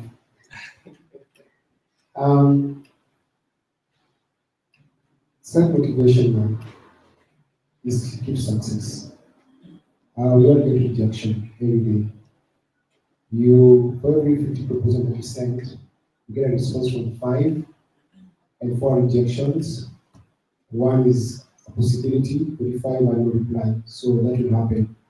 But that's when you need to cast your net wide. The same way you reject people. The same way you go to a restaurant, you choose to take coffee instead of tea. That is life. People may want different things. And meaning that I'm rejecting you doesn't mean that I'm rejecting you or what you present. Doesn't mean that I don't want to talk to that particular time. So the people who never work with me, and they appreciate that, and they respect that. And the people who never want to work with you. So do not term rejection as a source of to motivate you. However, if the rejection comes and they ask you why, or say if you want to know why they rejected you, I can let you know. Please ask why. So I always, when I reject people most of the time, or when I kick them out, I try, if there's an opportunity for me to explain why I'm not going to work with them. So that is important. Your second question was conventionality. I think being conventional and working in a conventional manner, it's important for people to go to schools. My kids are going to school, and as long as I can be able to do that, they go to university, they must study. Along the way, they discover their passions and what they love most, and decide to make a detour. But education is important. If this country is more educated, it will be more developed. One of the reasons why this country is lagging behind is because these are mass ignorance. The people have the best quality education and the few, and they're the elite, and they run in this country. Look at the biggest CEOs in this country. You have one pastoralist, Adan Mohammed, but the other people who are cabinet secretaries, running banks, and running AWS, look at their names. It's an Awori family, it's that family, because they got a head start and good education. The people running some of the most successful businesses in this country are doing that because they got good education. So you cannot discover good education experience. If you have an opportunity to go to school, please go to school. And then when you come out here, you can get that experience. Some of us were forced to learn in the University of Hard Knocks, the University of Life by necessity, because of wanting to do that. And given the chance, I'd love to go back to school. Actually, I went back to university last year, but then I dropped out. I've been back recently, and I have to go back to school. So it's important. Education is important. There's only one Bill Gates in the world, and one Branson, and one Steve Jobs, and one Zuckerberg. But there's 6 million of us. So let me not tell you that education is very important. That is why quality education to all should be one of the priorities as a country. Not standard gauge railway, not free laptops, but quality education. When you go to class, there are enough teachers, enough books. Forget about the laptops, just have books. Let people read. I take my kids to the bookshop and say we do it. We walk in, pick a book, pick any book. When my son is there, I'm going back again. Go in, pick any book. I think you should actually start to have more books than clothes at any given time. I have more clothes than books. My power library is actually my library. And you know the saddest part about that library? No one reads those books.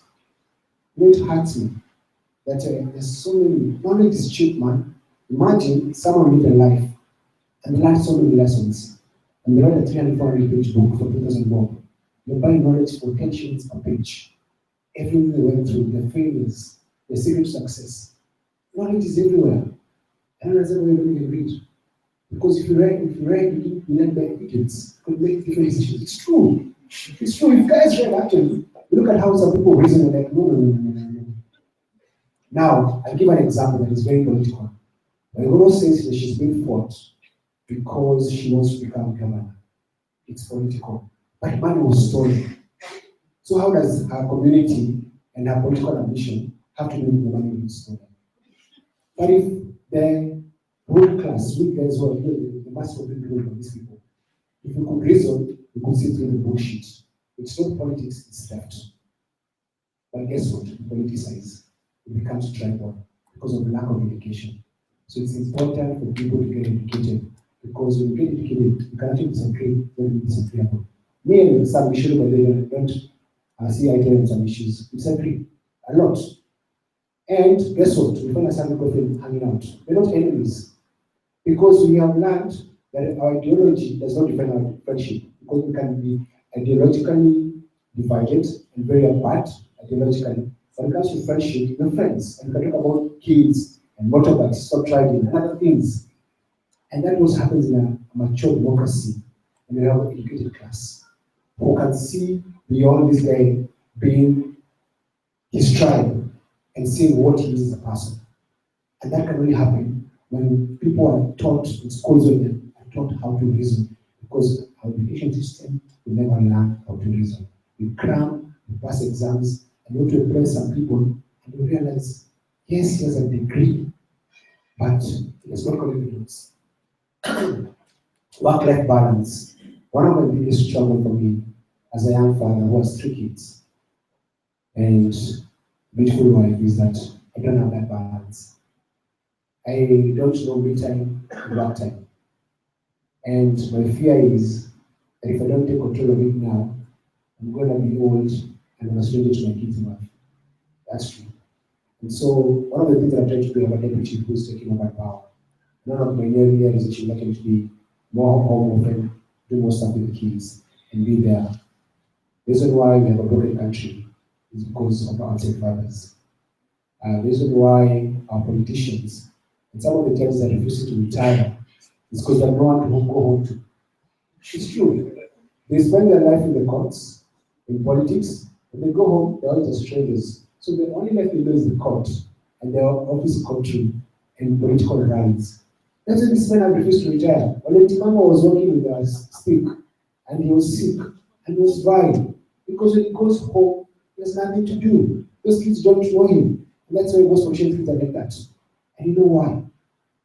Because when you're not going to do a lot, it can also destroy you. If your passion becomes possesses you to a level where that's the only thing that you do, it becomes harmful. Anything in excess, be it sex, be it marriage, be it alcohol, be it even religion, Quran or the Bible, whatever it is, in excess, it's bad. Because it takes over your senses and it overcomes you, and you're no longer in control. And that means that you spend the rest of your time doing that one thing. And you become imbalanced, you become deformed. So if you want to be fully formed as a human being, there's a need for that balance. And it's good that if you catch it early, like I'm trying to, I think it's 9 years late because my eldest son is 9 years old, but I'm trying. One of my biggest struggles is to be a good father. One of Mandela's biggest regret was an absent father. He was never there for his kids. And that broke him. He got the world adoration, he got the spotlight, and he failed as a dad. And I think my first calling is that dad is actually daddy's first. I need you daddy's my kids. Okay, on that part on work and balance, yes, when we become a family man, we need to maybe deliberately put it to a hold. But in case your question was about feeling tired, if you work too much, this is something it's difficult, but people need to try. When you finally land, when you finally discover who you are, and end up doing work about who you are, at some point you never know when you're not working. Because to someone else who does not enjoy what he's doing, if I tweet that tomorrow on the radio we are hosting annual goal, I'm working. To someone else, he will tell me, hey, 5 o'clock in reach. And that's someone who is working for a salary. But when you get to know yourself, who you are, you never know when you're not working. And now when you're having a family, it's a challenge because you end up spending 6 or 5 minutes with your kids. Like, Sasa Pawa, should I go and feed? But at the homework, good night, let's pray. Mekula, you see, because in your head you're thinking, I need to be sending an email, But when you're young and you're on your own and you land into something you know, you'll never know when you're not working. If you're doing what you've been wanting to do and enjoying it, like if giving Wabi works for you, I don't know if it works the way you want it to work. I don't know if you'll ever stop thinking about an app to change the game or something. It will never happen. Then based on that, all education may have two views. In Kenya or in Africa, we have a social problem or concept about education that I think was planted to us. That ought to change. And probably the next government or the next one or the next generation, if they happen to get into power, the first thing personally will change is our education system. Because based on my story, I always remember, now that I'm on media and on radio, when we were clearing class 8, we were told by our class teacher, please draw on a paper what you think you want to do. I remember clearly I drew a radio and a microphone. So, had our system asked me that question not for fun, I would have known where I'm going, and I would have had a proper conversation with my parents. I would have been what I'm doing now, where I am now, like probably 10 years ago. I would be sitting on such a thing 10 years ago. I would be approaching the legendary thing our friend was talking about now, instead of thinking about it now. So that is one thing I would change from our education system. That by some point when you're developing, maybe class 5, class 6, the system ought to define you. The teachers need to be in a position to advise the parents clearly. When parents will, I think your son is an arts guy. We need to take him to this stream to start going on with this. I will change that on our system. And on the social part, we also have a problem. Maybe in Africa, but I'll borrow from Kenya. I've been in Kenya ever since. It's an imperial system. I think we were taught to go to school, get education, to get a good job. I think that ought to be reversed very fast. The way we do behavior change for HIV and everything, for Africa, that project needs to be on and running. We need to go to school to understand how the world operates and how things are done, and to support what we love to be better, to support who we are to be better. If I'm a social media guy, like maybe in Japan, a project for a small kid is creating a flat screen TV, which probably are sold in Africa, a school project. We need to adapt we need to change our mindset about education being, when you have a degree, it's effective. When you have a degree, you think you should get a better job than a person who went to a college or a secondary school dropout. You think so. And it is coming very fast, it will hit very fast, because we need to amplify stories like, so that guys can understand. We need to amplify currently the Olunga story, an engineer, but puts a humble request to Asenwega to sign it, even at the feeder team. So, if the system was okay, this guy was noticed in class 8, I remember, Olunga. If the system was okay, that guy would have been in a school of football studying engineering. So engineering would accommodate his talents. But rather he has to stop, go to the pitch, extend one more year, he'll come back. That's the same way Boni said, I'm going to the university, I'm going back. Why? Because that thing, this other thing that he loves, takes his time. Now the system could have accommodated Boniface Mwangi's talent so that education complements who you are. So we need to carry a strong behavior change by amplifying a statement like Wanyama could be richer than Uhuru Kenyatta. So what's the issue with the presidency? Person going there has to have a lot of money. Then vote Wanyama. He gets about 50 million every week.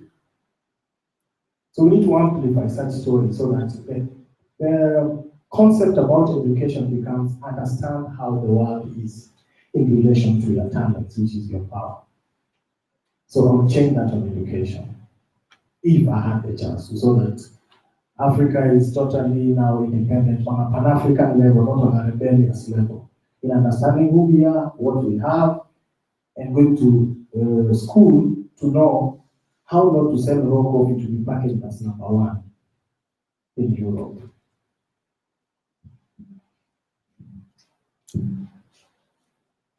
I think I'll take those these comments as a potential. So because Maji needs to be in another meeting, possibly 30 minutes late already. But if you have any question that is really funny, you then have another, let's say 5 minutes after the event. So you can actually say that personally, or you can actually pick them. I'm sure only will be.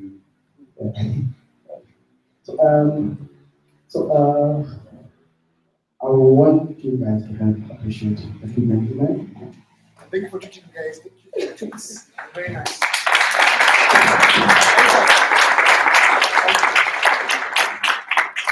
Just few minutes, just few. Thank you so much. Good job.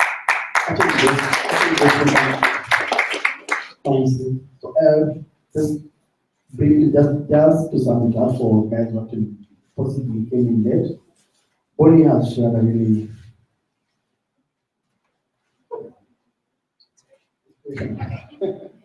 I really just telling my story. He, from person who didn't go to school, to actually someone who empowers people to do what their mind tells them they can do. And possibly that's not something you see every day. Maji went from almost giving up and just decided to do it one more time. And they brought to us Unbogable, which more or less has been one of the biggest songs in Kenya so far. And possibly they couldn't emphasize more on the passion that you have. If you're planning on building a product, the passion and the belief, and actually the resilience to bring it to the people. If you really don't believe on the product, there's no way you're going to sell it to anyone. Come on, mama. So I invite Josephine to come and possibly tell us where we should have it. I wish I had suffered, but first and foremost, I'm not actually going to do the closure. I will call my CEO to actually do it for me. But I have to really appreciate each and every one of you for coming, and for Julius, for Boniface, for actually honoring the request to come and speak to us today. One of the things I don't know if he actually mentioned is he actually wakes up every morning to be in studio by 4 a.m. That was quite inspiring for me. How you do that on a daily basis is, it takes vision, it takes inspiration, it takes drive for you to be able to take up something and do it every day in the morning at 4 a.m. to make sure that when the others or the people that look up to you get to the office, they find that things are already running. They don't try and just kickstart. They find that things are running, and that was quite inspirational. There's been a request, which I want all of us to also join in. So there's been a request. We want to do a very small video, which will feature everybody, and we want to also circulate that we have Maji have us do, or leaders do, unbogable, because that's what today is all about. You know, we're unbeatable, man. So we have him leaders do unbogable, and as we complete on that, I will simply ask my CEO Samshu to just come and close for us. Thank you. Hey guys. Great session, guys. There are a few people I usually have a problem remembering where I met people, but I can't forget where I met one of us. It was 2009, 2010, Nailab had not started. And Tony Ndongo dragged me to Jerusalem or someplace. It was a community hall. And Boni was there. I mean, that's when TEDx events were happening. And had all these pictures and his passion and his drive. And I remember walking up to Boni and saying, hey, my name is Sam, really, really good stuff. And Boni was, of course, a celebrity saying hi to everybody. He doesn't remember that, but I remember specifically how I met him. And as you say, yeah, it's true. Quite often, sometimes we argue. He tries to make me go back to riding a bike, which I'm really scared of. I say no. He tells me even his wife is riding, so he really like, yeah, I mean, imagine she's riding a bigger bike than you. So I'm like, come on, he's over there. But it's been amazing knowing one first for the time I've known him. Now, for Majimaji, in 2002, when 2002, 2003, when Bogo came out, I was living in a house in Ongatarungai. I was paying rent for 1,000 shillings. And it's amazing from that time. Actually, I'll tell you something very funny. We used to have a joke in 2003 with my boys, and maybe Majimaji will confirm this to us. Two guys went to the US Embassy. Have you ever had that joke? Have you ever had it? Okay. So two guys go to the US Embassy and they want a visa to go and perform in the States. So this was a joking from guys. It was really probably, you know?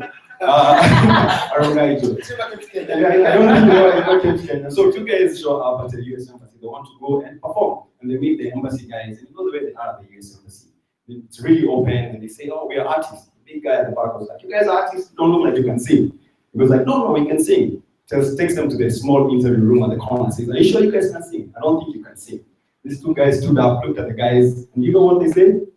Who are you? What are you? Get the hell out of my face. That's how they actually got the visa. It was a really funny joke at a particular point, but really inspiring to hear the story. Really inspiring to hear the story of Monoko. I mean, like really, really inspiring. You know, amazing stuff, guys. Thank you very much. Thank you, Kinjui. When Kinjui came here a couple of years ago, he wanted to build the company. You've seen what he's done. He's one of the smartest guys I know. And let's give a big clap to Joseph. And please mark it on your calendars for next month as well. Mike, I believe next month we are going to have Mike Masharia. He's the CEO of 7 Seas. You guys know Mike Masharia? And I think I can say this for Mike Masharia. When I first heard of Mike Masharia, I used to work for James Keshuya from John. I used to be a salesperson. And I heard about this guy called Mike Masharia who had raised a lot of money. He was building this amazing company, infrastructure cable company.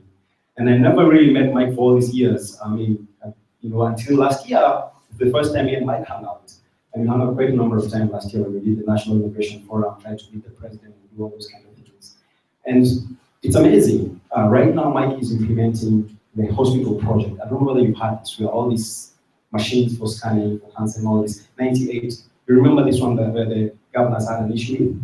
He's implementing that particular project right now. 98 referral hospital. I think there were 5 hospitals in the country. I'm not so sure about the details. It's a big multi-million-dollar contract, $100, $200 million. I think you want to be here and ask the guy questions like, how do you execute such kind of a project?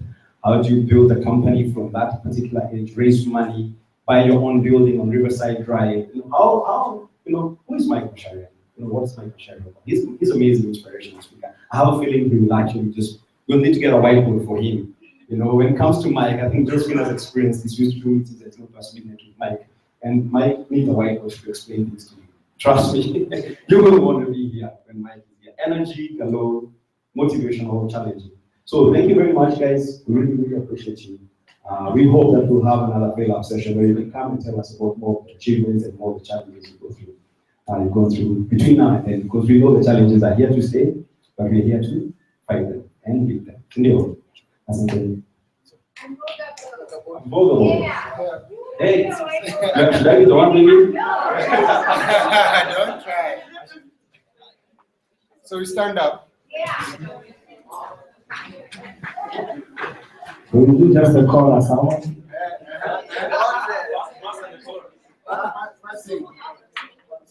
Okay, now we'll give you the beat, you clap or something, or we freestyle.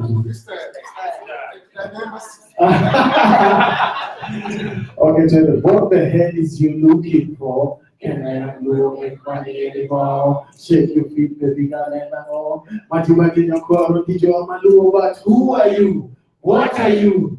Who the hell do you think you are? Do you know me? Do I know you? Get the hell out of my face because hey, I am unbogable. I am unbeatable. I am unsuable. So if you like the song, sing it for me and say, who can over me? Who can over me? I say, who can over me? I am unbogable. Who can over me? Who can over me? I say, who can over me? I am unbogable. Thank you, thank you.